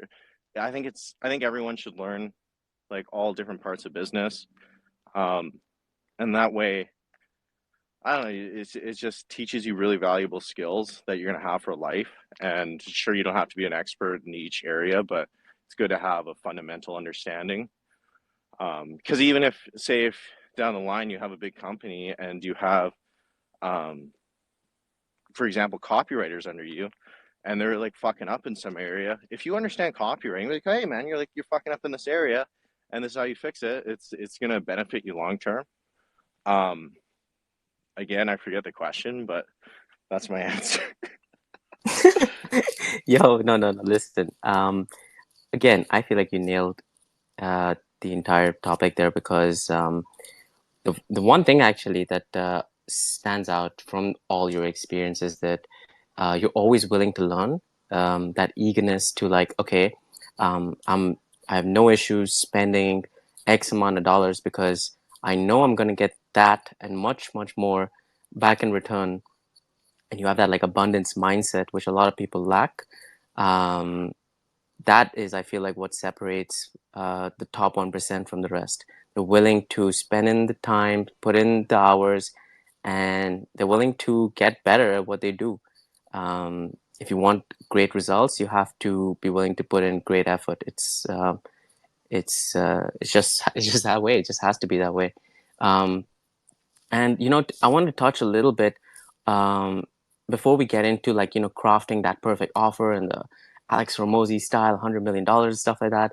Um, I want to just like dial in on the aspect of writing because um, I got a few DMs asking like, okay, what niche is the most profitable, and what should I like start writing about, and what are the skill set that I need to learn, etc., etc.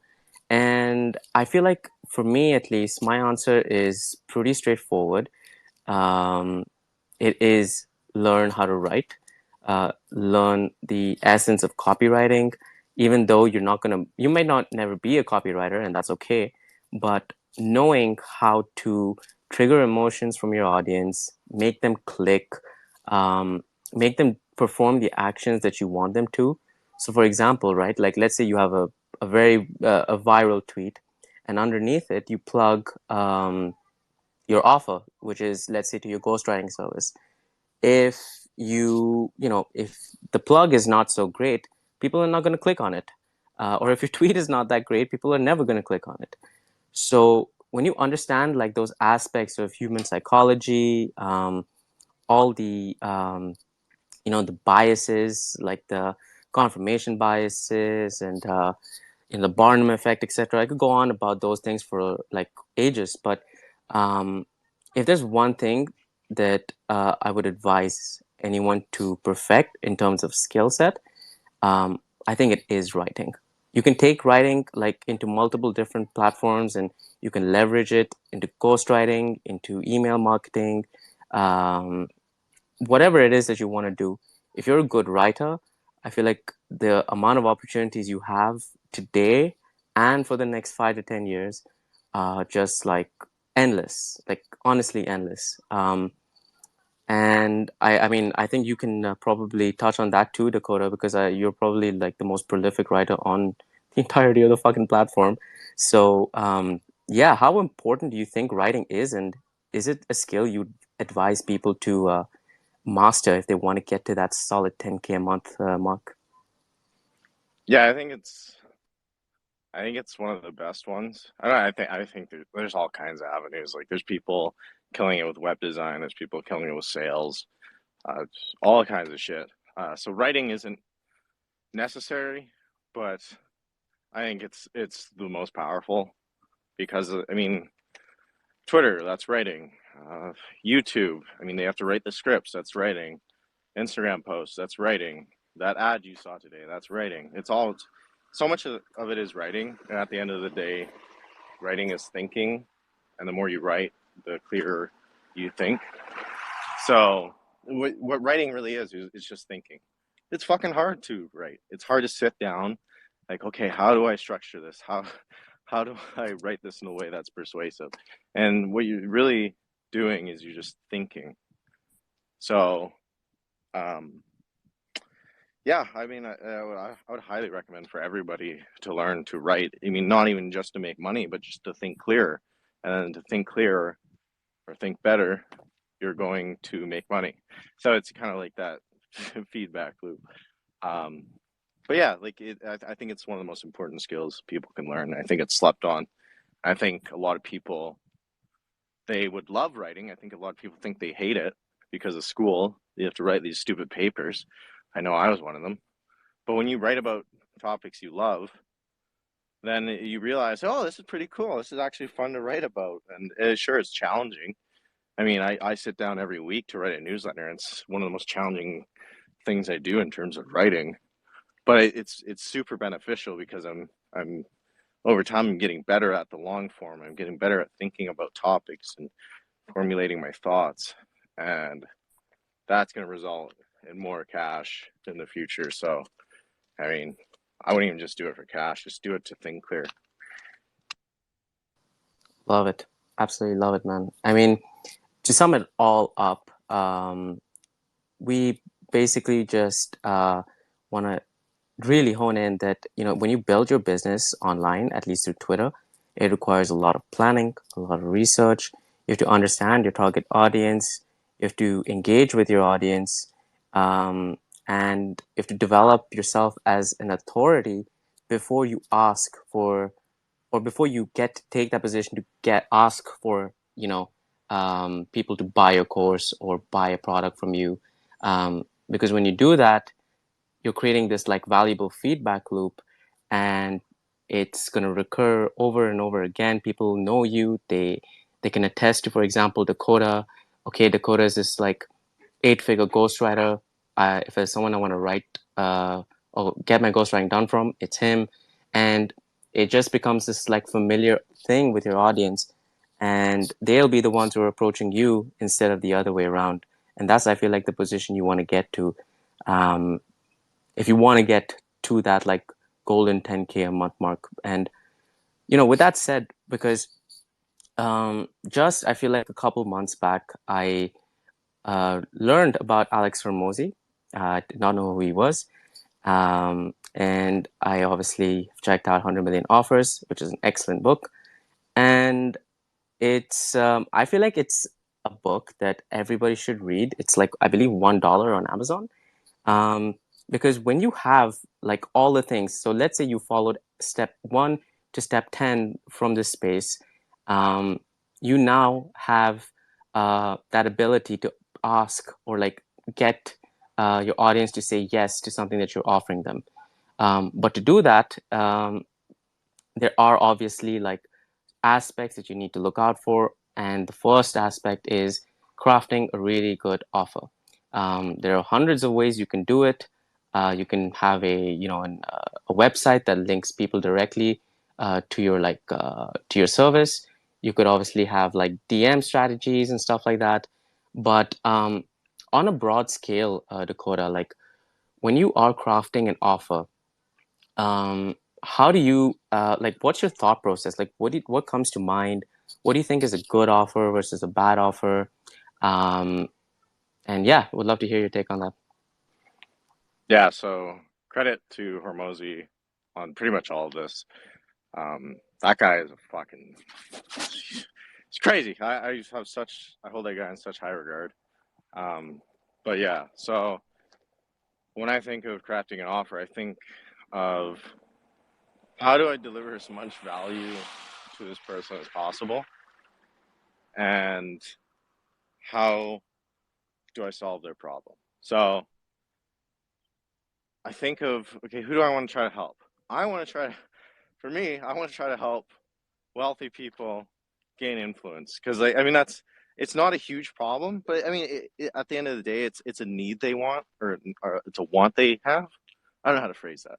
it's something they want. A lot of like because they get to a point where they're not playing the game where they want more money, they don't want product sales, stuff like that. They're playing the game where they just want to show off to their friends, or they want to show people that they're hot shit and stuff like that. And there's nothing wrong with that. We're all doing that to a certain extent.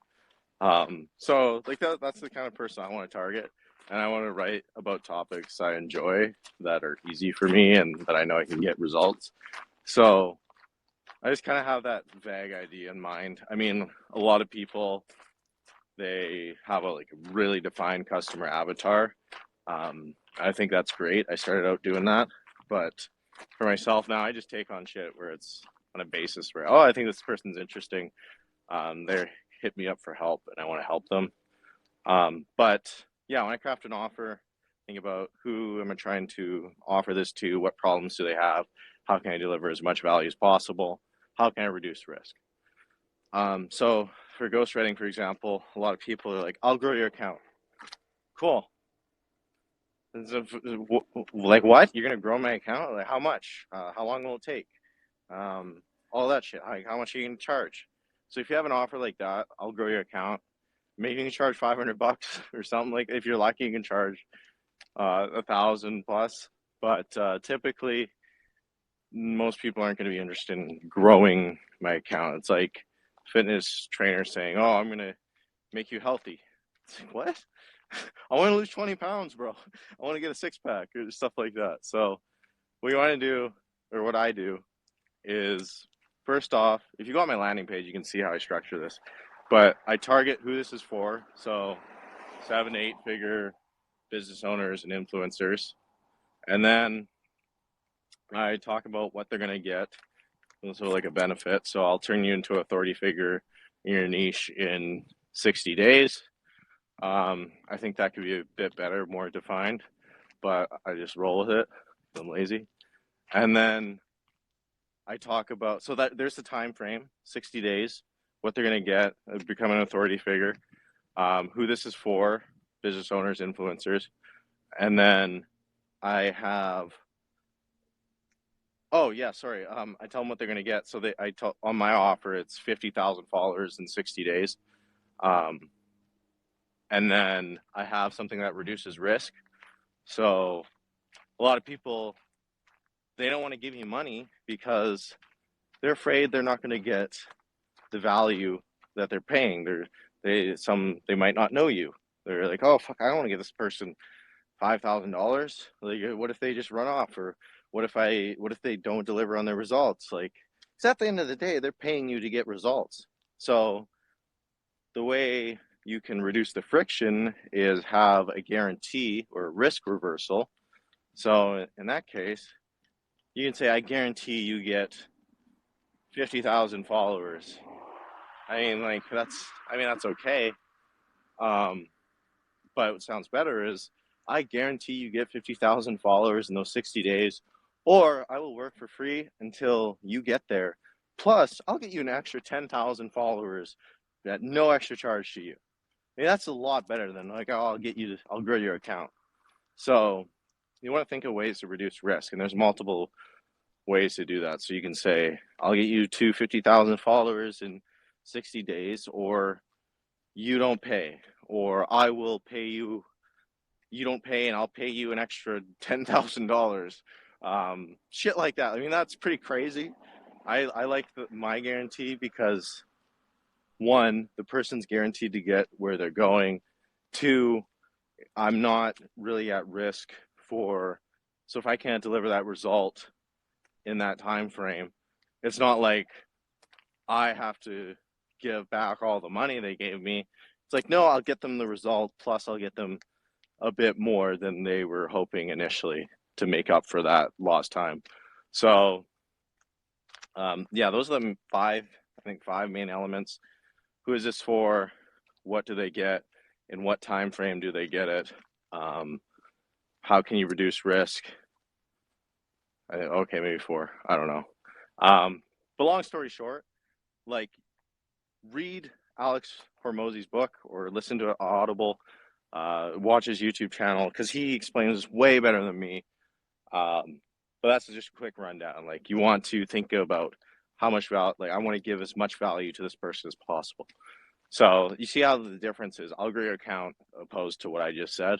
So you can charge way more when you have specifics and really define what they're going to get and reduce the friction, because it's just way more appealing to know what you're going to get and when, opposed to some vague statement. Excellent.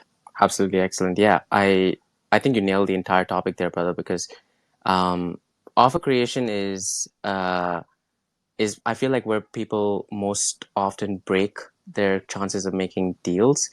Um, I mean, if your offer is specific, if it has, as you said, has that risk reversal, where people would literally only pay you if you delivered them X amount of results, then it's essentially a no-brainer. Like you're you're exchanging value in return for, well, money.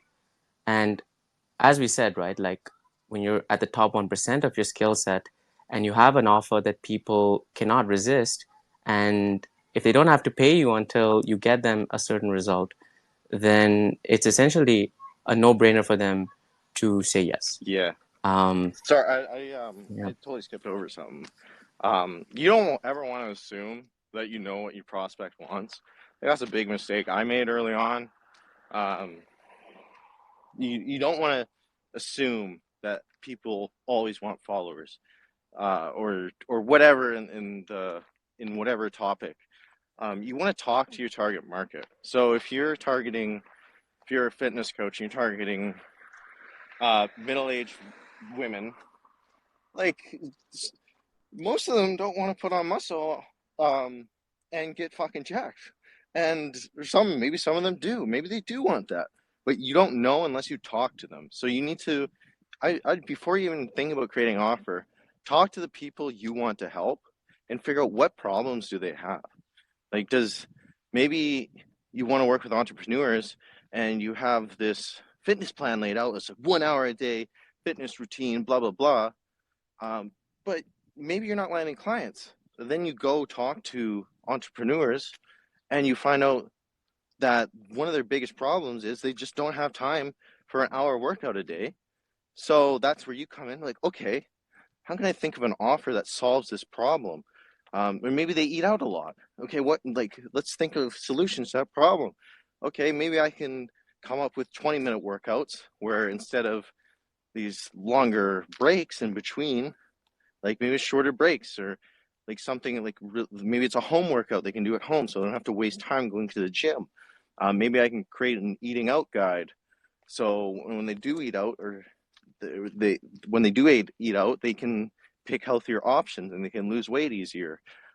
Shit like that. It's like, how much can I incorporate into this where it reduces the friction for the person, where they don't have to really do anything or put in any extra effort. Like, that's what you want to think of. Think of, like, to find out all the pain points they have and figure out solutions to that. Because at the end of the day, they're paying you to get rid of a pain in a certain area. So that's the biggest thing. You need to talk to the people you're trying to help. Couldn't agree more.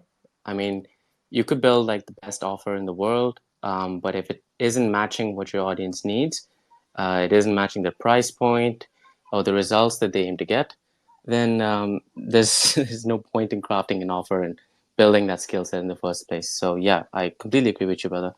Um, and when you have that offer laid out, it also made me think that when you're reaching out to your potential clients and you're getting to know what the people need and want, um, at that stage, the whole aspect of this is very underrated. Not a lot of people do it, but the whole aspect of like building in public, I feel like is really powerful and a simple way you can use to not only boost your sales, but also to like develop this sense of like authenticity. And you show people like, okay, I'm working on XYZ project. I want to get ABC people these results, and this is what I'm thinking. Um, then you just chuck it out to your audience. You gain feedback from your already built audience, and that instantly gives you the chance of like leveraging your audience's help in crafting an offer that will actually benefit them, rather than just going in circles and DMs and, hey, what do you need or what do you want? So yeah, I really highly recommend the aspect of building in public. It doesn't matter whether you're creating a product, selling a service. I feel like you can apply it to honestly anything. Yeah, curious your thoughts on that, Dakota. Sorry, can you repeat that question? I was Yeah. I had Oh, no, to read no a worries. DM real quick. No stress, no stress. Yeah, so basically, like the aspect of like building in public, you have a specific project you're working on, whether it's a service or it could be an ocean dock, whatever it is. You basically put it out to your audience, and before even crafting the offer or before even like building that product, you are gauging what your audience needs, what they want, and from that sense, you can iterate and create an even better offer or even better product that matches exactly what your audience needs. So you're like cutting down the time like by, I don't know, tenfold. So yeah, just curious your thoughts on that. Yeah, what I would do, or what I am doing. So I've had this fucking plan for a while now. I've been working on it, but the agency work's been crazy. But so for example, I want to launch a cohort, and I want to show people how I grow myself and my my clients through crazy amounts. And I don't want to do it for people. I want to do it with people and show them my process, all of that, how to write, strategy, shit like that. And what I'm going to do is I'm going to go in. I'm going to take people in. I'm like, okay, blah blah blah. Join. I'm going to teach you how to do this shit. But in that cohort, the initial cohort, I'm going to find out what people are really struggling with. What are the biggest issues they have? Ask them to give me feedback, and I'm going to come up with solutions to all of those. And I'm going to run a few cohorts, and then once I solve all those problems, I'm going to package it into a course. And once I package it into a course, I'm going to answer all these objections people have because I'm going to solve them all. I'm going to figure out everything from the cohort because I'm going to get this live feedback, and I'm going to, like, if they're like, oh, I don't think this is for me, I'm like, well, like, look at, like, I got all these solutions. So whatever objection you have, I have the solution here. Like, there's going to be like no fucking way people are gonna be able to say no because I've provided so much value. I have all this knowledge condensed into this package here, and it's gonna be fucking crazy. So like that's a example of kind of building in public and using that feedback to iterate on for future cohorts or down the line an info product or then even coaching or like I've coached people with growing their account one-on-one, and I've taken that feedback as well, and I've thought, okay, this is something they really struggled with. This is something I really need to hone in on and really develop for people so they can get amazing results. So like yeah, exactly like building in public, and then just iterating upon it and solving the pain points people have again. That's it. I mean, absolutely nail it once again. You have to build your product or your service around what people want, not what you're good at or not what you want to create. If your goal is to make money, then you need to solve people's pain points, and that's your essence. That's what everything should be focused around. So yeah, I mean, your cohort, my cohort, well, both built in public.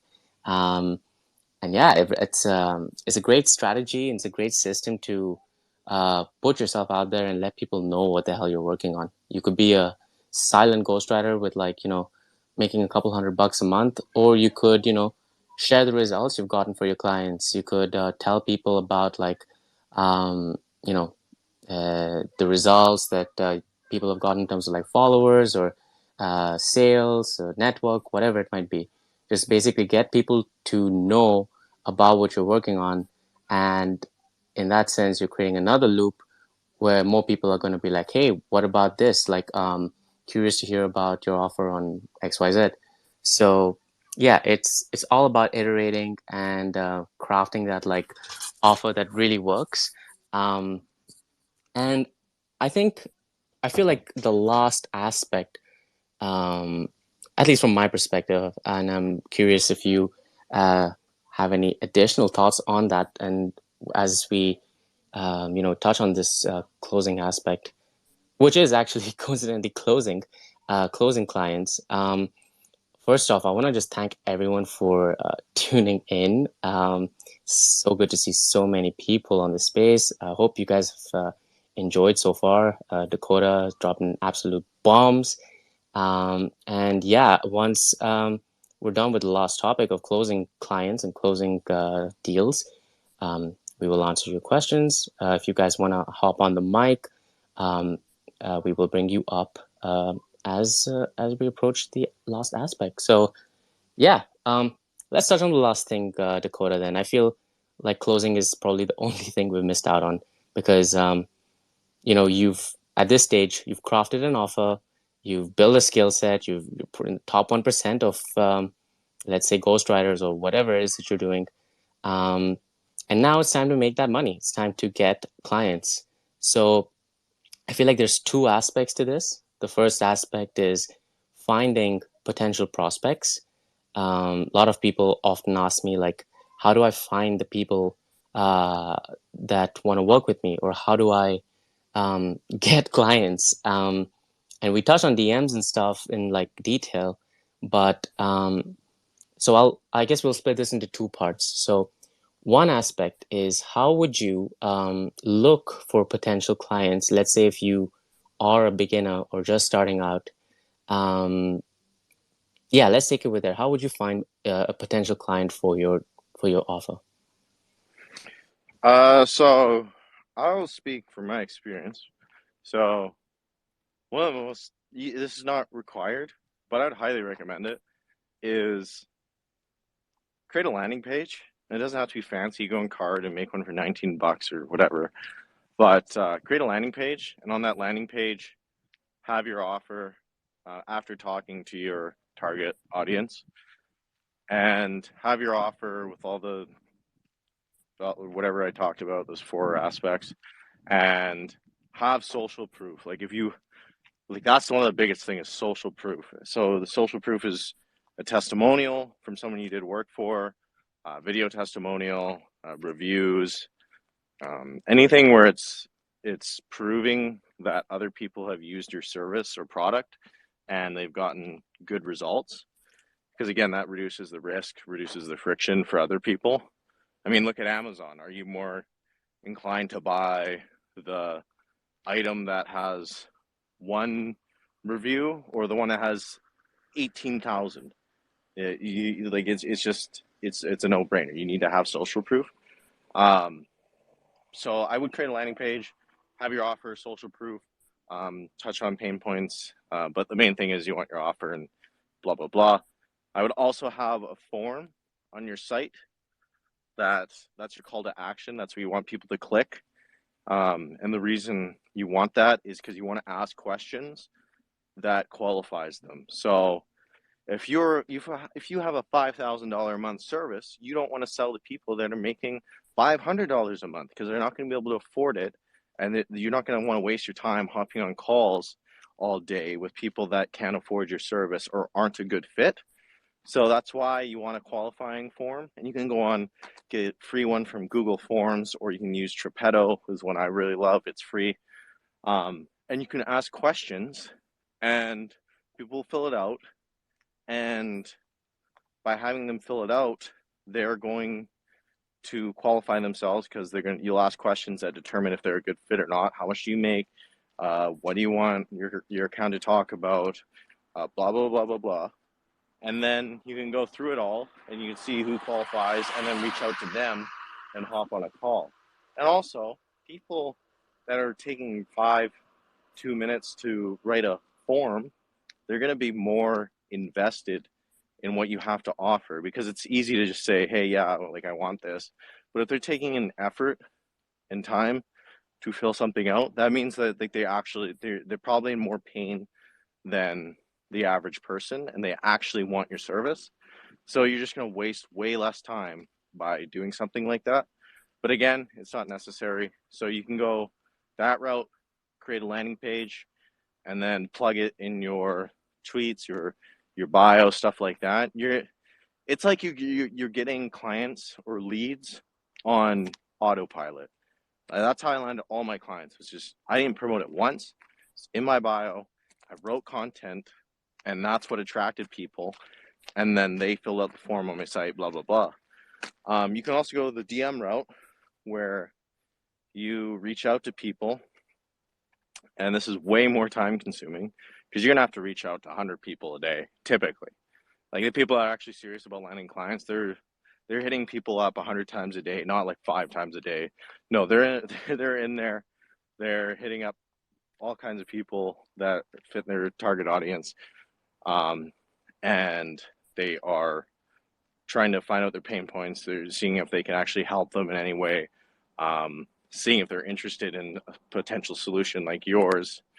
But I don't have too many. Like I would honestly, if you can, buy Cold Email Wizard's course. He's got a great one on cold email.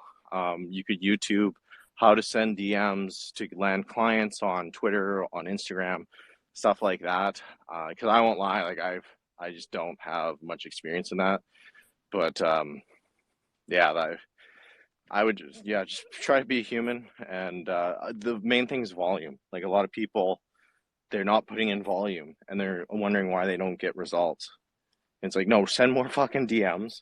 So it's just a numbers game. Like if you send 100 DMs a day for 30 days, what like that's 3,000 DMs, if I did my math correctly.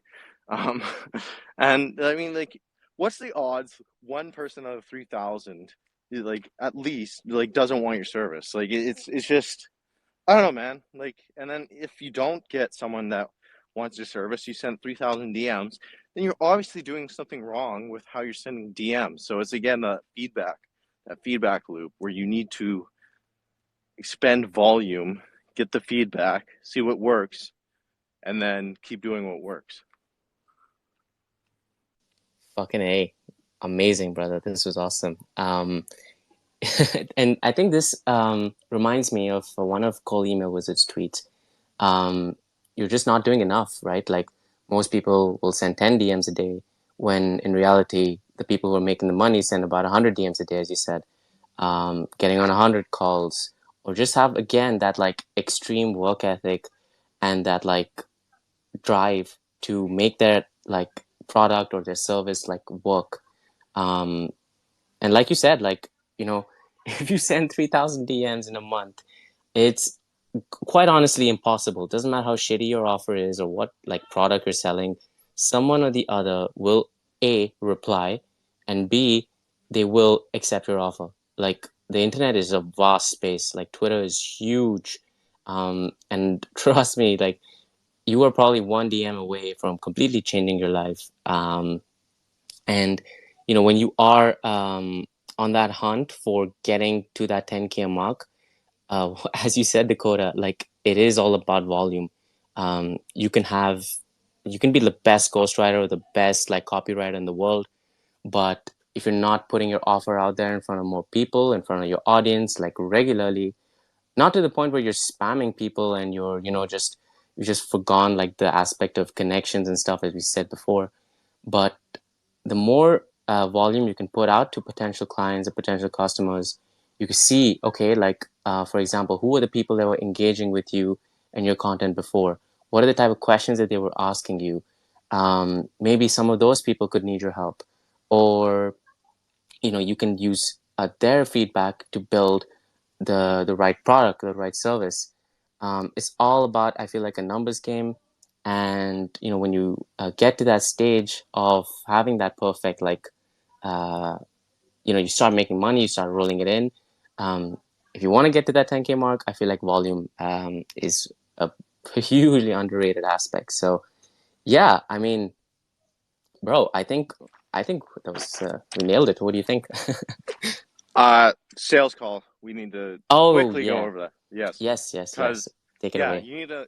You don't want to try to like pitch it like okay, if you have a say a 3,000 a month, 5,000 a month service, you're the likelihood you're going to land them in the DMs is very low because you need to talk to this person. You need to find out if they have objections, stuff like that. So you need to you don't want to try to like, all right, so you want to buy like in the DMs. You want to get them on a call to chat about what problems they may have, or even if you're a good fit. So you're gonna try to move the thing to a call, and on that call it's gonna be fucking nerve-wracking. If you're like me, the first dozen are gonna be pretty nerve-wracking because I mean, you're trying to sell something, and it's just I don't know. I feel like a lot of people have this fear of rejection, like myself. But you get over that. Like, okay, this is something that really changed how nervous I felt on sales calls. It was the easiest shift, or not the easiest, the simplest. But instead of hopping on the call thinking, oh, I got to sell to this person, I got to make them buy my service, you switch it. Like, no, you want to help this person. You want to deliver as much fucking value as possible. And even if they don't go with your service, you are going to make sure you try to help them get the solution that they're looking for. Because like at the end of the day, like that's what you're doing. That's what the most successful business owners are doing. They're delivering value. They're actually trying to help their customer, their client, or even if they're not their customer or client, they're trying to help people. And at the end of the day, people sense that. And like that's the thing with sales, man. People sense your intention. Like you can be the shittiest. I trust me, I'm not a good salesperson. I'm just trying to fucking help people, and I think people sense that, and that makes them want to buy from me. Like for example, I hopped on a call with someone from the Twitter space like a few weeks ago, or like 2 months ago, and they're interested in my services. And I was like, no, like you don't need my services. This is what you need to do. You need to do X, Y, and Z. This is where you're struggling. You need to do this. And they're like, okay, yeah. And then they're like, just curious, like, if we wanted to go with you, like, what's your price? I'm like, no, you're not listening. Like, you need to do this. And they're very persistent. So I'm like, okay, it's this. And they're like, okay. And then after the call, I was like, cool, like, I help these people. And then they hit me up, like, all right, we want to go with you, like, all that. All of that, and I was like, what the fuck what are you saying? Like I just quoted a ridiculous price too. But it's just funny because like when you help people and you don't have this neediness, like you need their business, then it's funny because it just attracts people, makes them want to buy from you more. Because it's kind of like the guy that's super needy to women that's going like, yeah, I got this Lambo, this fucking this and that, and like this is why I'm great, opposed to the guy that's just having a conversation with a woman and just interested in them. It's so much more attractive to people to actually, when you want to help them and you're actually listening to what they're saying and you're not trying these crazy sleazy sales hacks or whatever, just whatever the fuck, like hypnosis during sales calls. You're actually trying to help the person because you actually care about them getting results. So that's the big thing that will help a lot of people, is just changing that mindset. It's like, how can I get money for my service? Switching it to, how can I help this person? How can I help them get to where they want to go, even if I'm not the right person to get them there? And that's one of the biggest things that'll help you on sales calls and close more deals.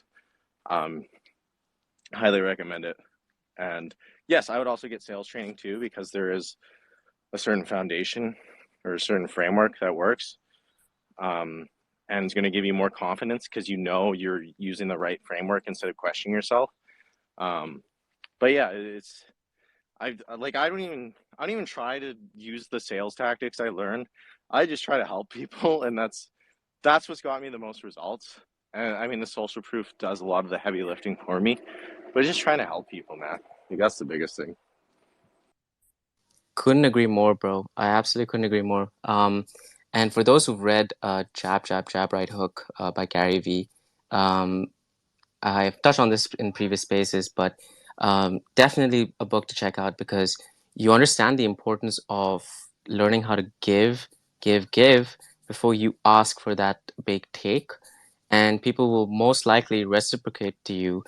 And whatever it is that you're offering, if you actually are providing them with value in the first place, rather than just trying to sleaze your way into getting a call, or rather, not a call, but getting money into their pockets, or selling your offer. A lot of people like do this, and it's kind of crazy. It's baffling.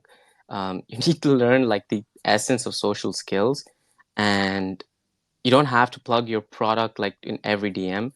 I get this all the damn time, and from people you would not expect. But just be fucking human and learn the essence of, learning how to give before you ask how to take. Because if you do that, you're more likely to succeed with like humble flexes, chilling in the backyard kind of vibe, rather than just being constantly needy and looking for that like quick buck that you want to make. Um, yeah, just fucking be human. That's my take on that, because I feel like you closed the closing aspect perfectly, bro. So yeah, awesome stuff. We're at a 2.5 hour mark almost. So, once again, guys, appreciate all of you for tuning in and staying the course of this. I hope you found this space extremely valuable. I know I have. And if you're enjoying it, drop a few emojis so we know we're not boring you. And we're gonna start pulling in some speakers.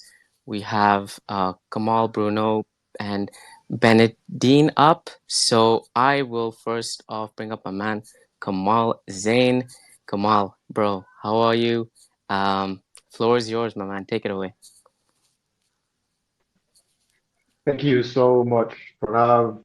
The request was actually a mistake. I didn't want to He's like, speak. nah, fuck you. But it's fucking nice to hear your voice and Dakota's voice. Like, I remember when I was starting out, I was Bro, I scared, think you got always whacked, man. asking questions.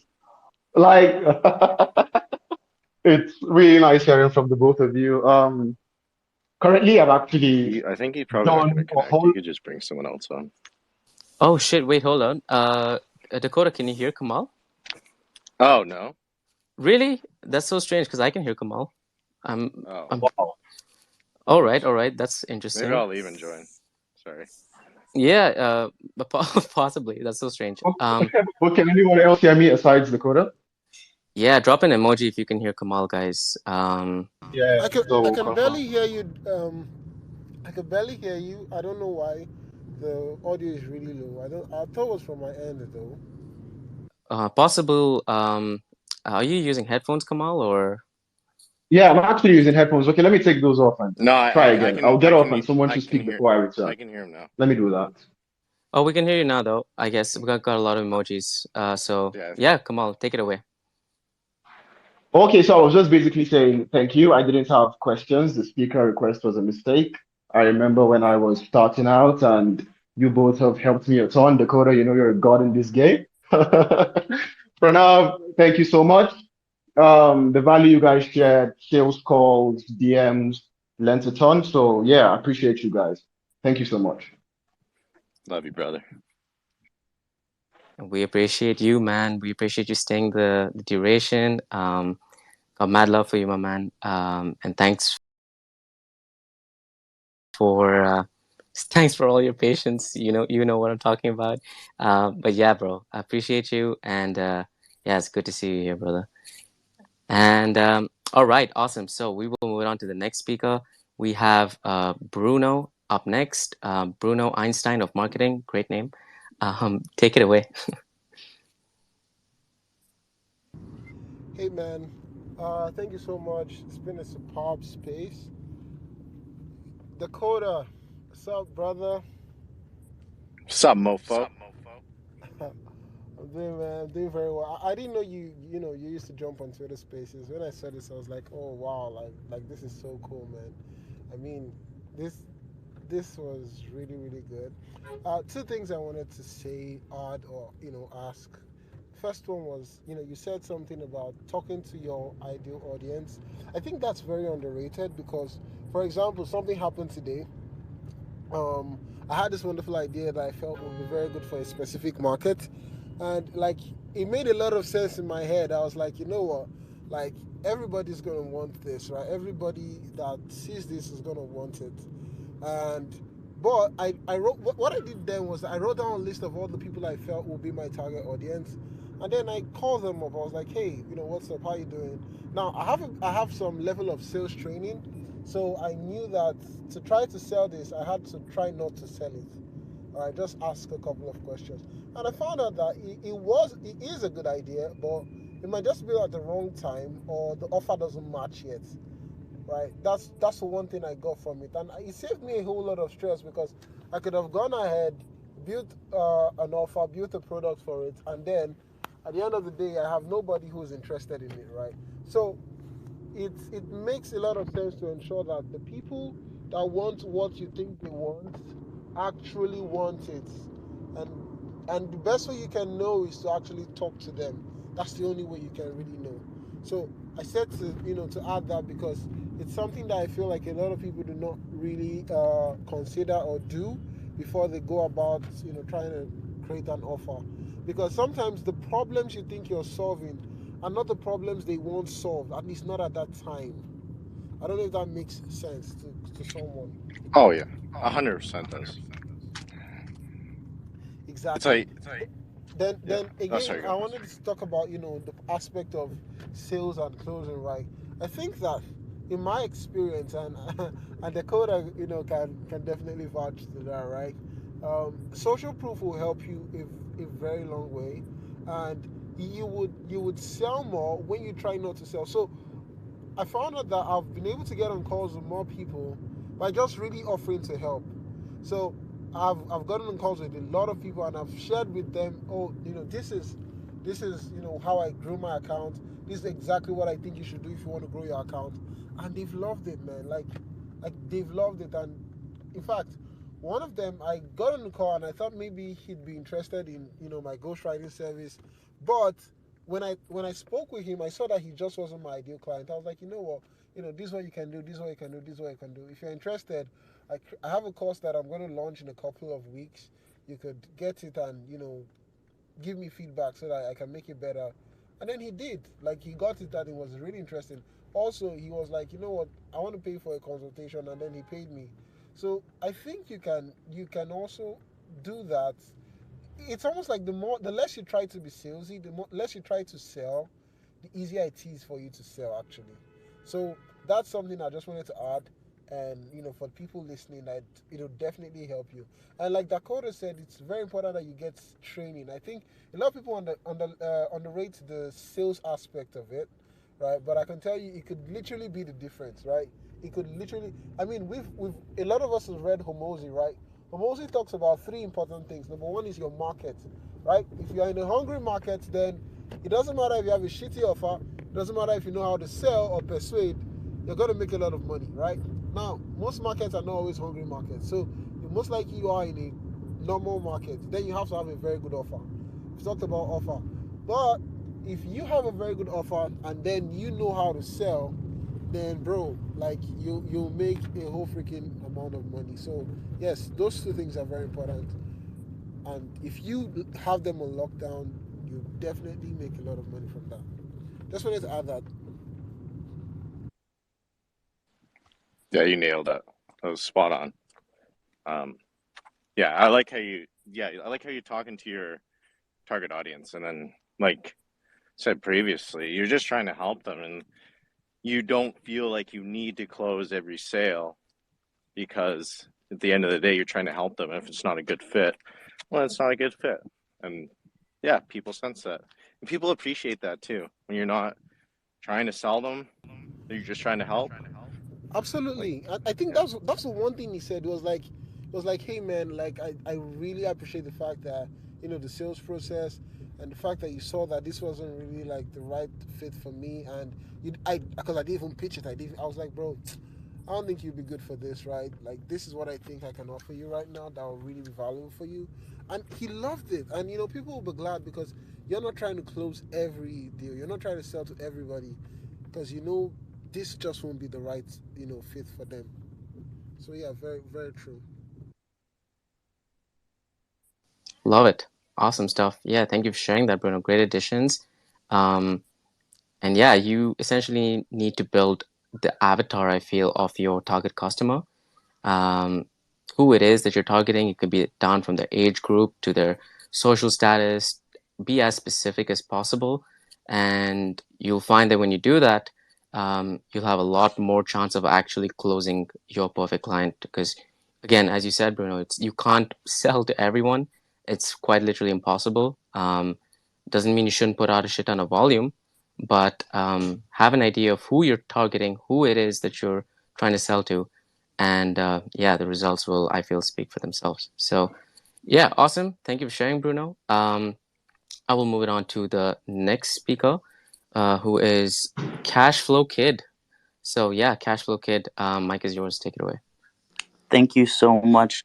And is your name pronounced Dr. Pranva? Pranav? Yeah, you can just call me Pranav. Pranav. Okay. Yeah. I love the name in Dakota, and I just like the personability as well.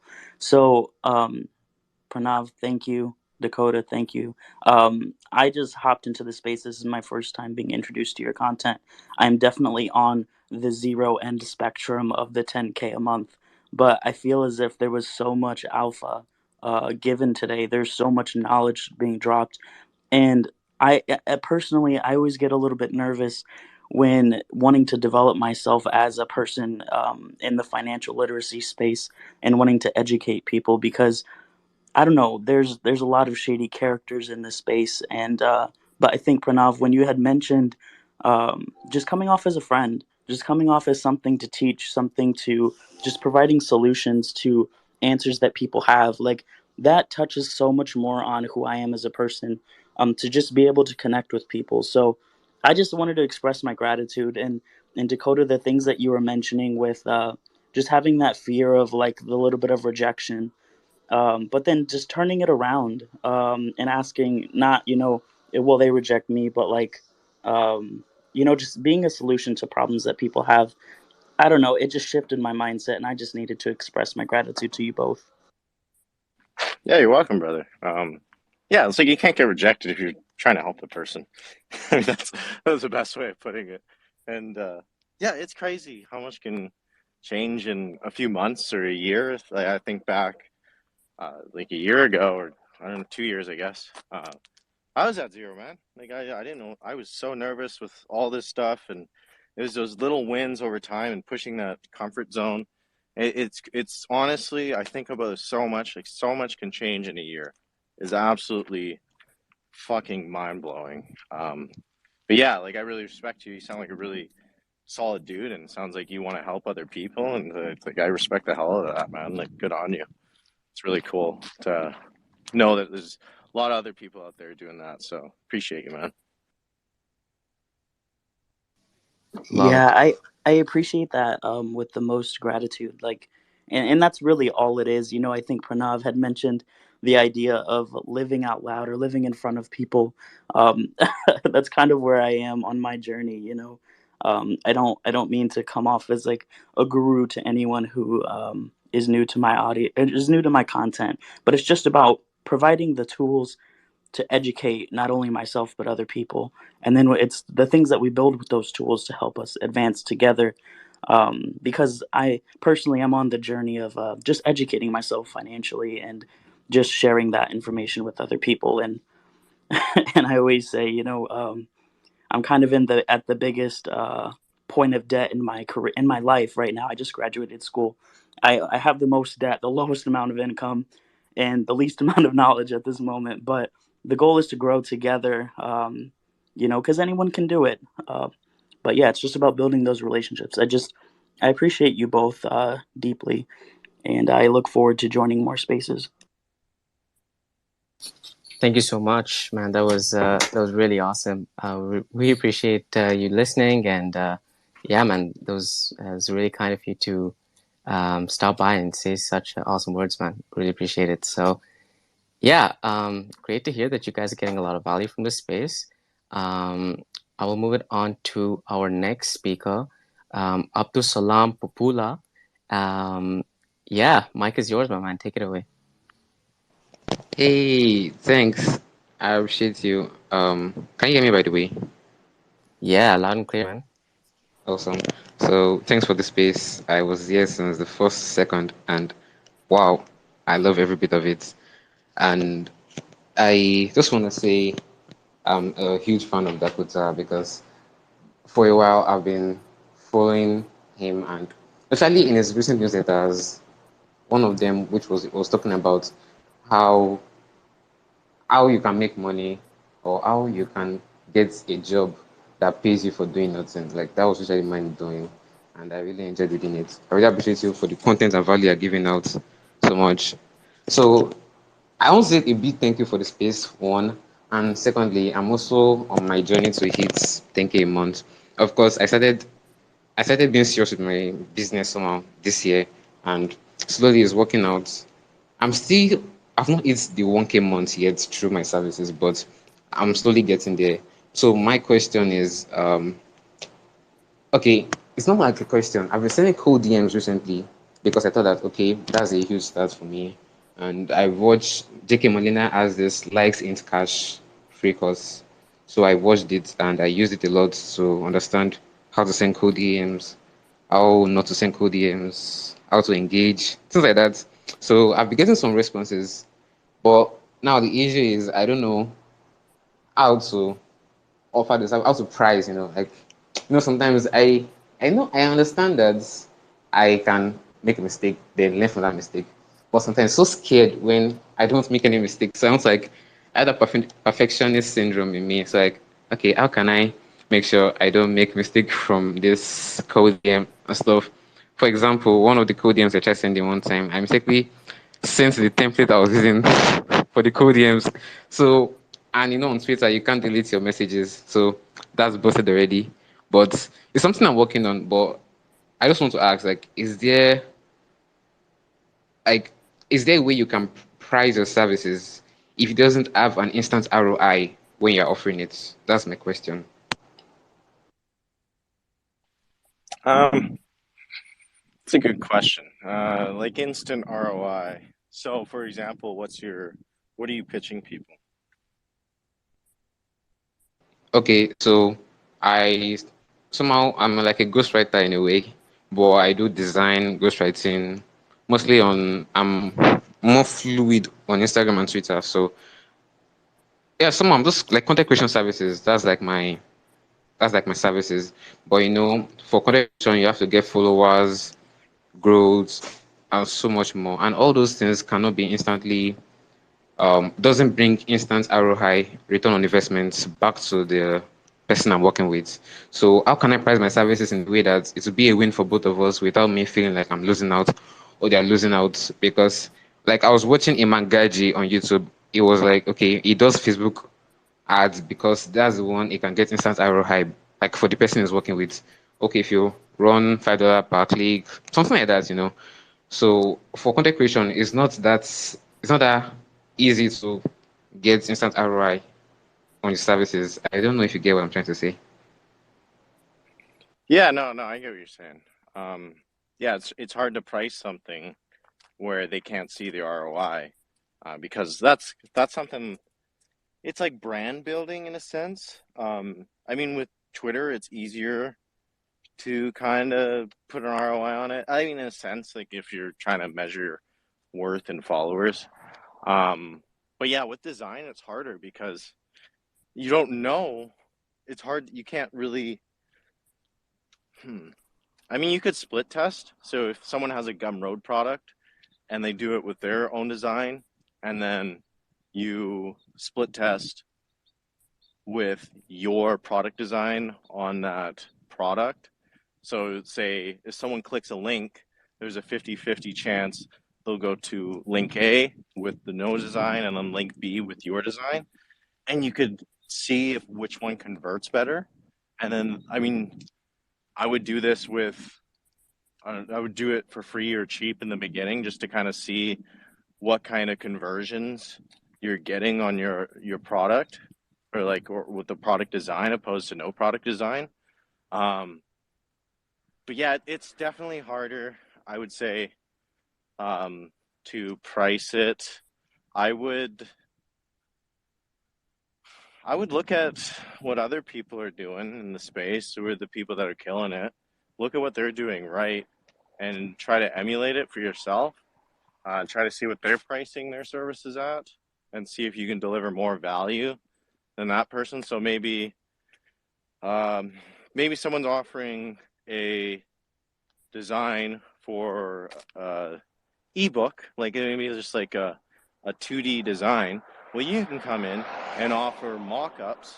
So mock-ups are, for people that don't know, they're like those 3D rendered images. So you know how people have designs on books or coffee cans or whatever.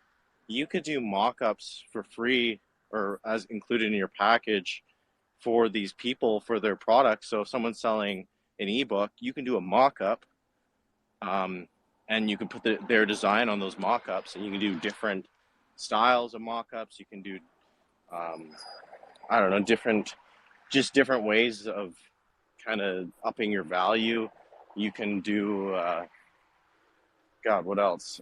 Logos. I won't go too crazy, but you could do like logos.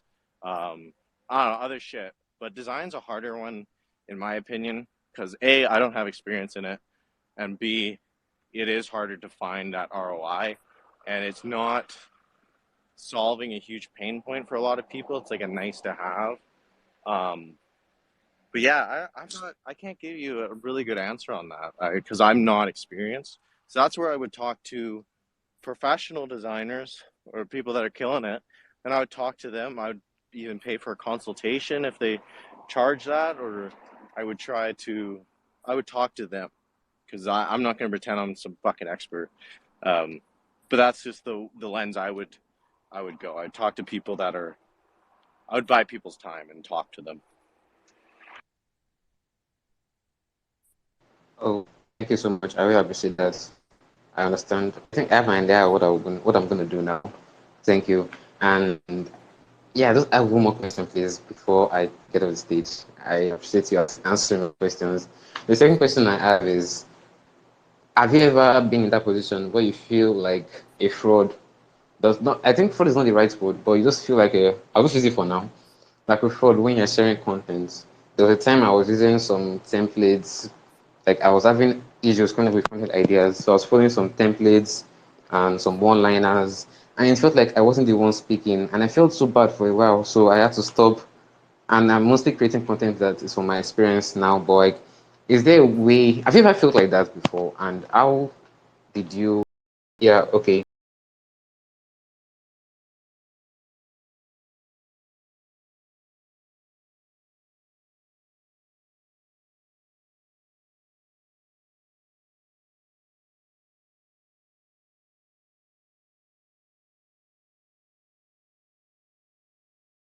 The question is more like,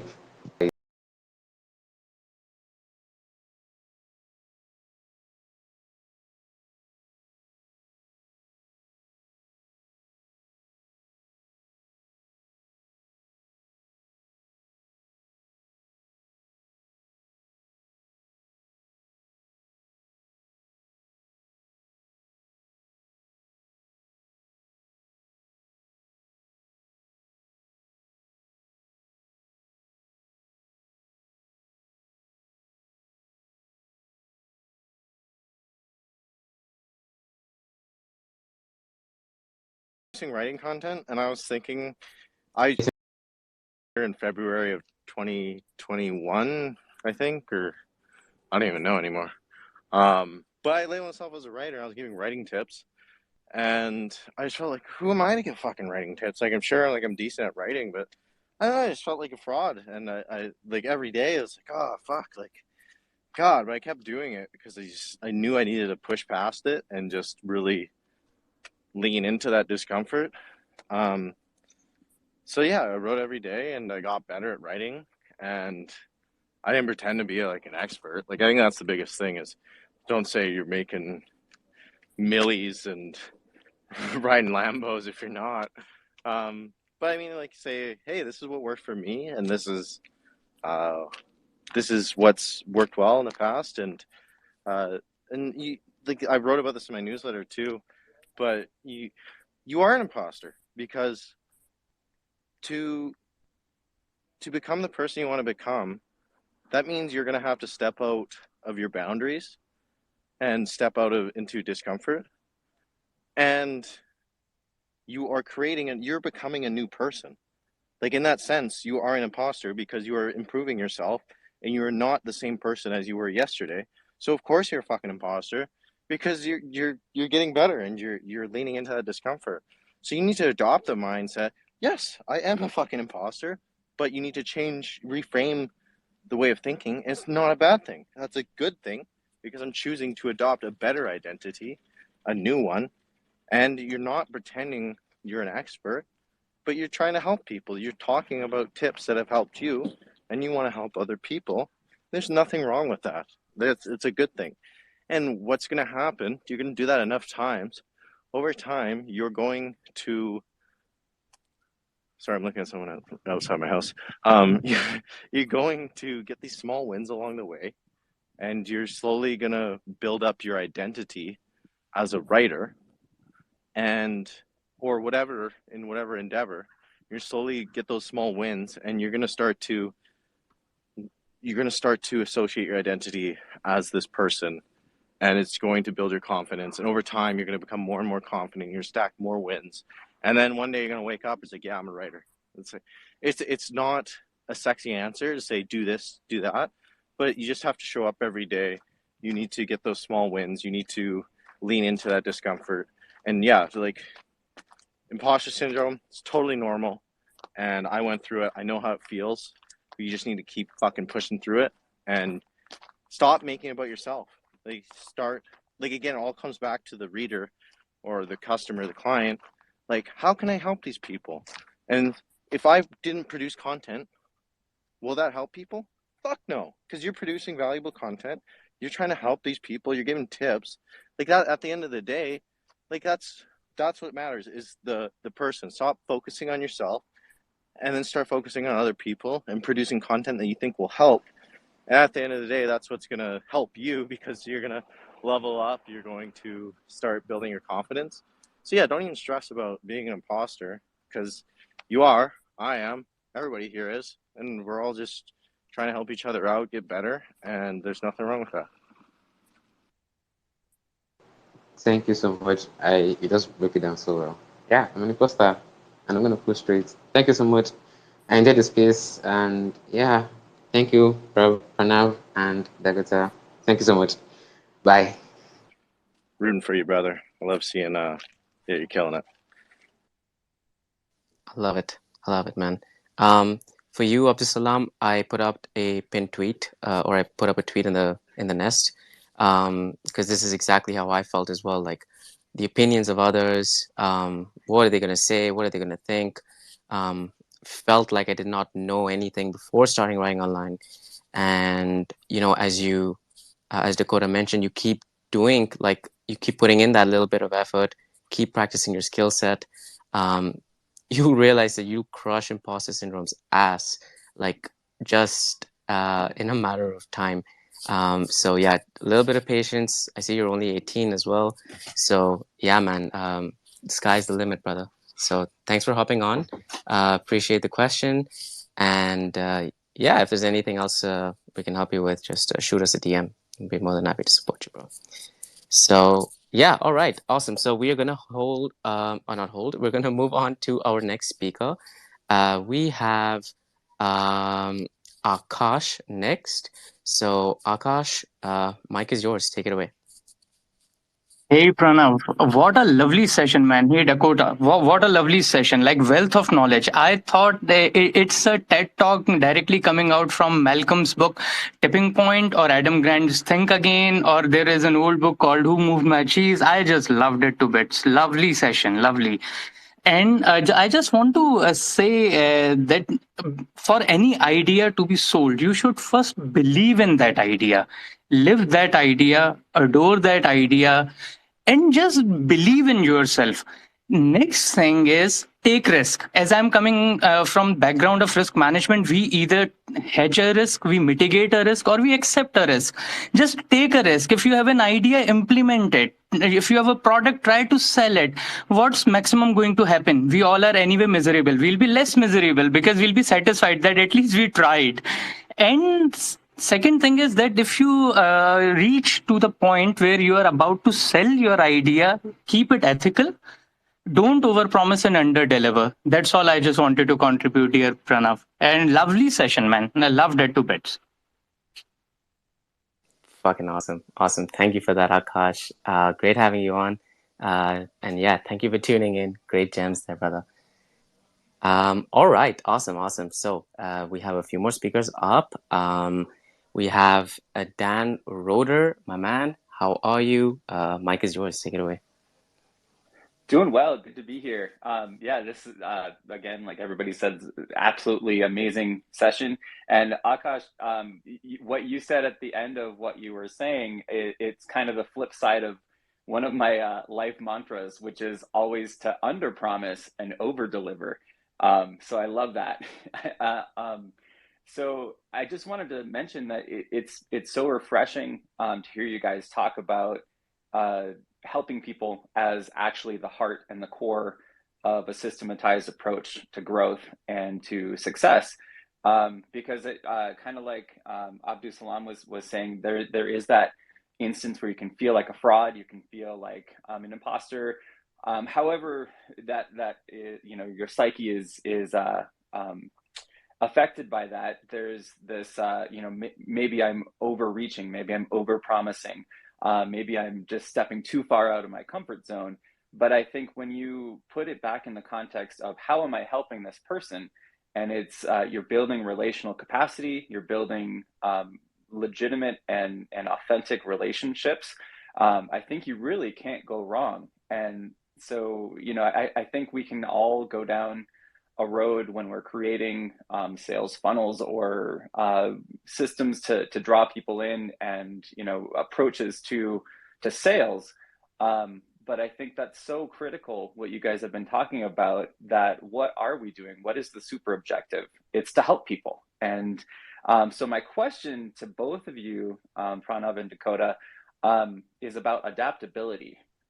So are there times, maybe a specific time or just a generalization, where you felt that there was a really critical turning point, or metanoia, or just like realization, like I have to pivot, this is what's happening around me, this is how I need to adjust my approach to be the most effective person I could be? So I'd love to hear if you guys have just any little quips or tips on that. Yeah, I think starting a business really fast tracks that, because you're wearing so many different hats at the beginning, or even like I'm still wearing different hats every day. Like so in the beginning, I was learning copywriting and audience building and web design, and then I had to create a landing page for my offer, so I had to really dive into copywriting more and dive into web design more. And then I had to learn how to create an offer and marketing, so I learned those skills. And then I had to learn sales calls, and then I had to learn just delivering more value in the deliverables of my offer, and solving more pain points and all of that. And then now, as I'm scaling my business, I'm having to learn more skills. So right now I'm learning leadership and systems and managing a team and trying to scale in that aspect. So each level you're learning these different hats, these different parts, and it's super beneficial, because you're really learning all these skills that's going to be applicable to all areas of life. So it's really, yeah, like every day I'm learning different shit, because I'm going to these different levels, and what gets you to point A to B won't get you to C and D. So yeah, like the biggest thing I'm learning right now is management and people and systems. That's where I'm at right now, because I'm trying to, I'm not gonna lie, like I got a lot of clients, and it's kind of stressful at times, because I'm trying to deliver crazy results, and at the same time I got these deadlines for all these different clients, and it's like, man, like I'm making decent money, but it's like like fuck, I'm actually like stressed some of the times, and it takes up a lot of time. So right now I'm learning the skills of, like I said, systems and management. So I'm trying to have someone take my place right now in the business where I can just sit back and step in if there's any fires. And I'm trying to develop systems to make it as smooth as possible for that person to take over. But yeah, like that's the main thing I'm learning right now. Um, but yeah, like each point there's a there's a shift that needs to happen. You're like, okay, now I'm taking this role. I have this mastered. So it's just a never-ending process, and it's really cool because you're just developing your character. Yeah, I wholeheartedly agree with Dakota. I feel like it is a never-ending process. Um, in terms of like the realization point, for me, it was about last year, July, I'd say. I realized that, I'm closing in on my final year of med school, and the only thing that I've done is up to this point, complete med school. So that's obviously like a huge achievement and everything like that, but I wanted to really like diversify my skill set. So I'm not only just like a doctor, but I'm also um, doing those things that I always wanted to. For example, writing online or, speaking up on spaces. All these things, like I I did have an idea of putting them together, and I've always wanted to do it, but I feel like last year everything just clicked so perfectly, and I just said, you know what, fuck it, I'm just gonna put my head down. I'm not gonna tell anyone. Only now, actually, the people around me, like the real people around me, know about the first report and stuff. And since then, I feel like I've grown like 200-fold, like personally, professionally. Um, and this whole like even doing a fucking space on like the 0 to 10K a month roadmap, like it would have probably like baffled my mind if you asked me that this is what I would be doing a year from last year. So yeah, it's just a never-ending cycle of self-improvement, um, learning new skills. And if you can get paid doing what you love, then damn, like there's no better feeling than that, is there? So yeah, I guess that's my answer, Dan. I hope that answered the question. Absolutely. Pranav, Brilliant. if so many people are listening to you on weekend eve for last approximately 3 hours, you are already a success, my brother. Best of luck. Thanks, Akash. Yeah, no, I mean, weekend spaces are awesome. I just like this is like my time off from practically the chaos of the world, let's just say. So yeah. And yeah, guys, Dan, I hope that answered the question. Do you have anything else you would like to add? If you do, feel free. Mic is yours. No, that was brilliant. Like well put, both of you. Yeah, I think that speaks a lot of adaptability, and just that it's a continual process of adaptability and being open to that. I think that's kind of the undercurrent of what you both were saying, is that you came to this realization and there was a certain threshold where you had to shift. You had to be able to learn systems management because of an influx of clients. So I think it's just being open and aware of what those triggers and thresholds are. Yeah, absolutely, absolutely. I mean, you have like I feel like there's a barrier that everyone has subconsciously set for themselves. Like, I can only achieve X, Y, Z.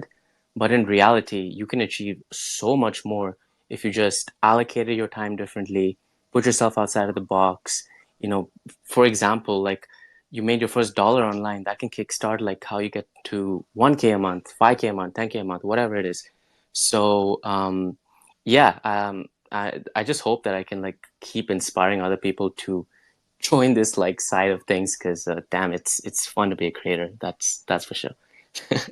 So yeah, thank you for joining, Dan. Appreciate you, my man.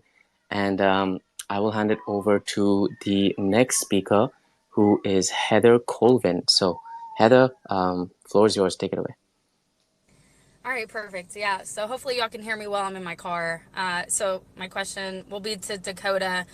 So there's this statement that you can give someone $1 million, but then when they lose it, they can't get it back. You can help someone learn the values to gain $1 million. They don't care to lose it because they can always get it back. So I'm just kind of curious, based off the services that you provide, you can help someone build 50K followers, and I would imagine in that process you're doing 50K engaged followers. Do you oftentimes find that once they stop using your services, if they choose to stop using your services, that they end up being repeat customers because they can't maintain that momentum following? Or have you identified, at least on Twitter, that the threshold is once you get to 50K, it doesn't really matter the sustaining of the engagement, that the algorithm naturally will create a return on investment? Yeah, so I haven't had it like after people use my services, they want to keep using it. So I charge a good amount to get them to 50K in 60 days, and then after that, they just ask. I don't prompt it. They just ask like, "Hey, can we keep working together? I like this." So I haven't had the experience where they're like, "Okay, see ya." Because typically, if they want you to get them to a certain point, like 50K followers, then they want to maintain that. So yeah, in my experience, I haven't had anyone where they're like, okay, I'm gonna go do my thing now, because at the end of the day, I've seen accounts they stop at 50K and they're dead accounts now because they didn't keep that momentum. People forget about people, so you need that constant flow of tweets, threads to keep growing at a steady rate. But yeah, no, it's been good. Retain pretty much all my clients and yeah. Well, so with that, do you so if you put the post out there, do you manage the engagement of the people that like tweet or comment or whatever that looks like?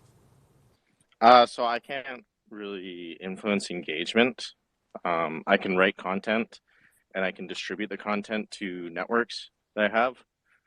But like like I can't turn, like I joke about this all the time with my friend Joey. It's like I have a client's like, okay, can we write a viral tweet? It's like it doesn't work like it doesn't work like that. I don't have a knob where I turn on the virality.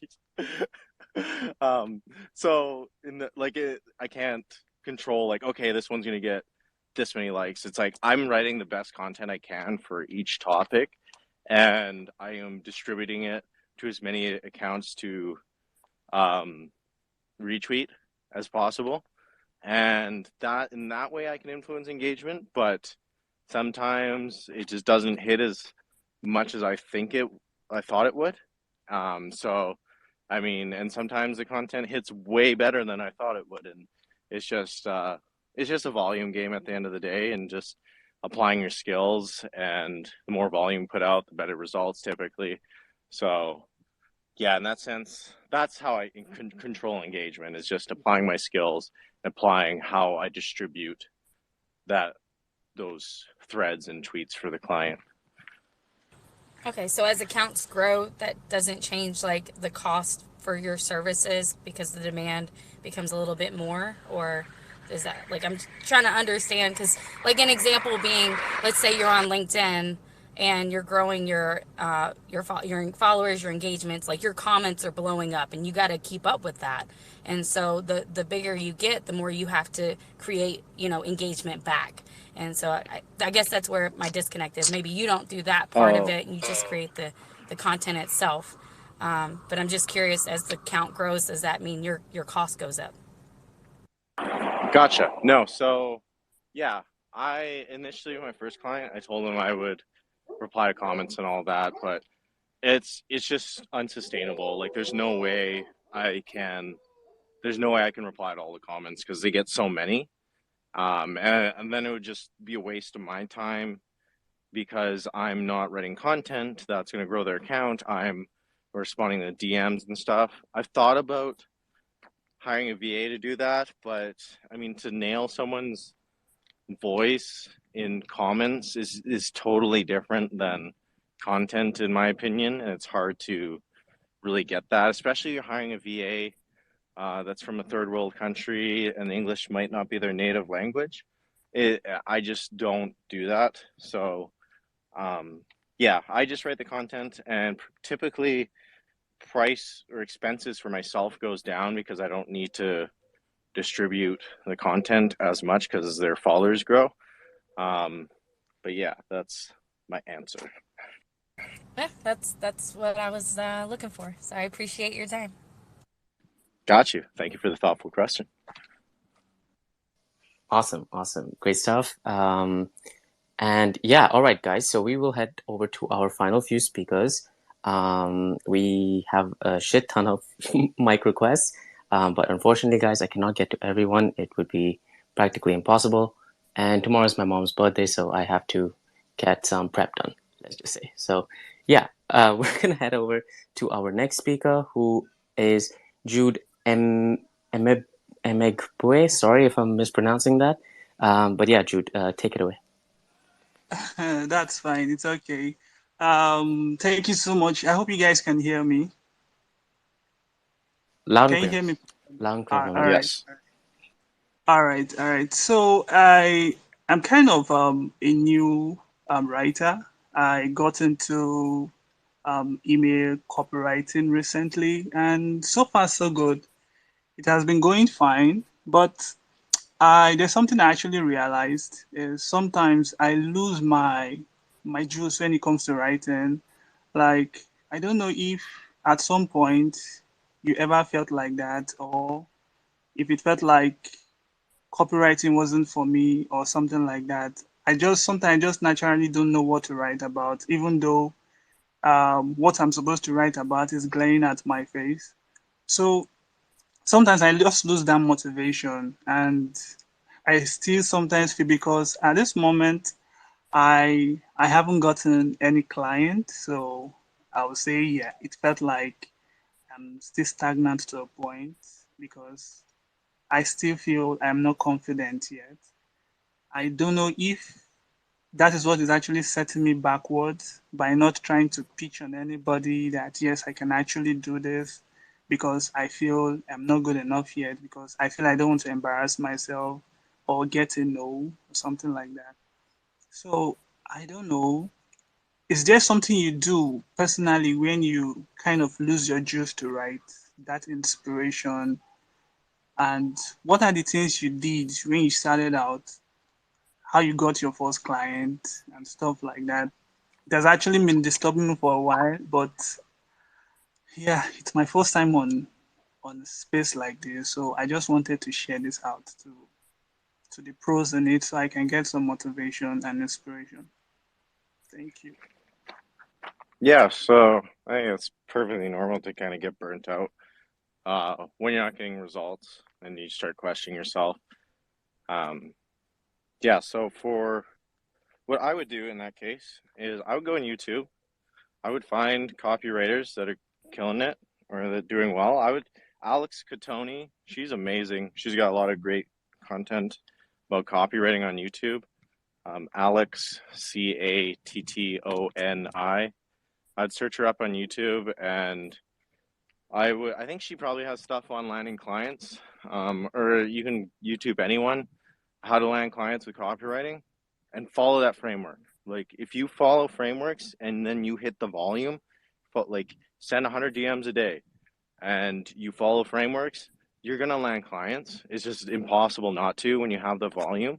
Um, and like you said, like sometimes you're staring at the page, you know what to write. Well, like you don't need motivation, like you need discipline. Like people are always looking for motivation and like I needed to watch a motivational video and shit like that. It's like no, you just need to. It fucking sucks. And I'm not gonna lie, like sometimes it's fucking hard. Like, but you need to develop the mindset. If I don't write, my head explodes. You just tell yourself that my head's gonna fucking explode if I don't write. Like I'm fucked. Like and you just need to adopt that mindset. You need to eliminate all distractions. So if you have to, get an app blocker, lock your phone, put your phone in another room, go to a coffee shop and just go with a fucking pen and paper or whatever, and just there's no way that you're not gonna write because you're giving yourself no other option. Like what are you just gonna sit there and just like do nothing? So no, you're gonna write because you're like, fuck, why not? And then also is just kind of putting aside your ego. And I know this is hard because I struggle with this, but you just need to write. Like, even if you think it's dog shit, just write and do what you know you need to do. But yeah, like that's the main thing is follow frameworks from people that have done what you want to do. And again, go on YouTube, follow that, and then put in the volume, whether that's sending DMs, tweaking your offer, talking to your target market, shit like that. And it's just a matter of execution. Like like stop looking for motivation.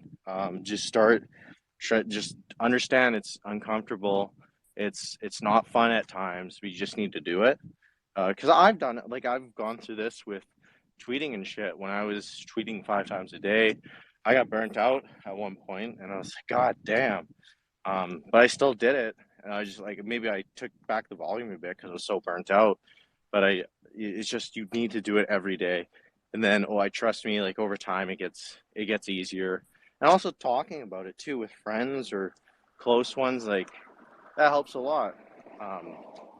Just letting other people know and getting that out of your head, or journaling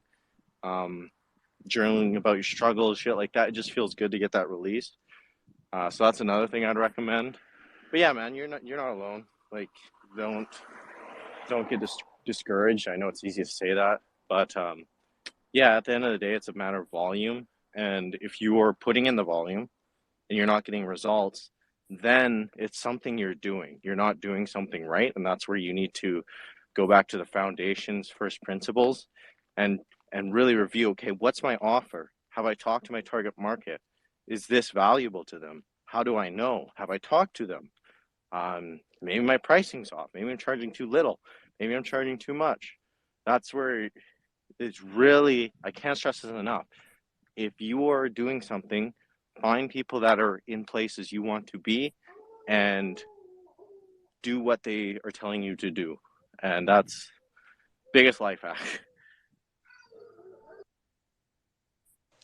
Well, thank you so much. I really do appreciate this. This means a lot, and to some extent, to a great extent, actually.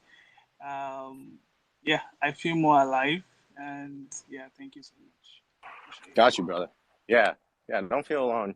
I've definitely gone through it many times. Going through it right now, not writing, but like agency work. So yeah, you're all good, bro. I love it. Absolutely love it. Thank you for your question, Jude. And I feel like Dakota nailed everything from that questions aspect. So yeah, feel free to reach out to us if you need any help, man. I know more than happy to support you. So, all right, guys, we are now heading over to the last segment of this space. Once again, I just want to thank everyone for tuning in.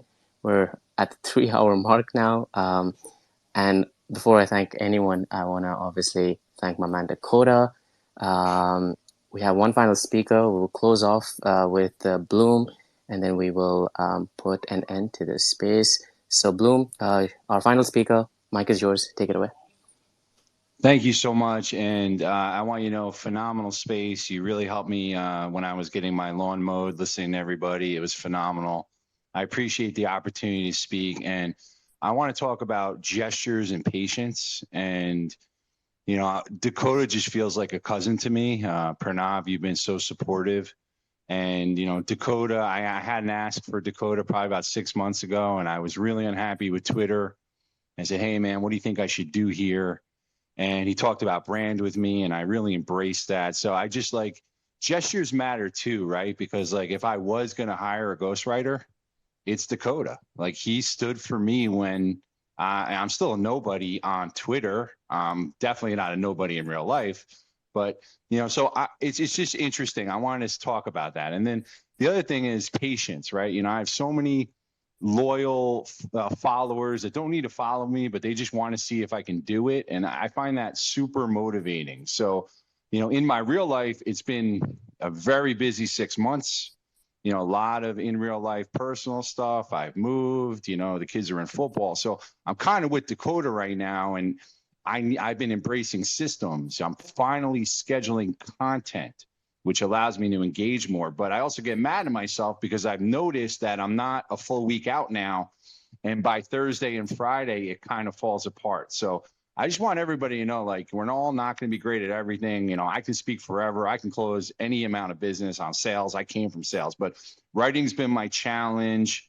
Time management's been a little bit of a challenge just because I'm older than a lot of you. I have 3 children. I have a new job. You know, I'm recently single. So I just love the way you guys were talking about, you know, attacking what's in front of you, working on A to get to B and C. Like, you know, I need to, you know, really understand my time a lot better to book more one-on-ones for crypto consults. But if I don't schedule the family stuff first or the work stuff first, I'm never going to get there. So just a great segment on problem solving as well. And quite honestly, you guys are 2 of my favorite people on here. So I just want to catch up and let you know I love you and say hello real quick. So that's kind of it. I don't know if it was really much of a question, but we do the best we can with what we have. And you know, you got to automate this stuff. I mean, the days when I spent just trying to write content and engage, wow, that really burned me out. And now I see finally how silly that was. So, and just, you know, standing up for people before, the gestures, the patience, like people will never forget that. Look, I have not forgotten that. I think it's 9 months later. Thank you, guys. Yeah, much love, man. I always love talking to you. You're good shit. It feels like I'm talking to an old friend when I talk to you. So yeah, it's cool to match with people on Twitter and vibe with them and help each other out.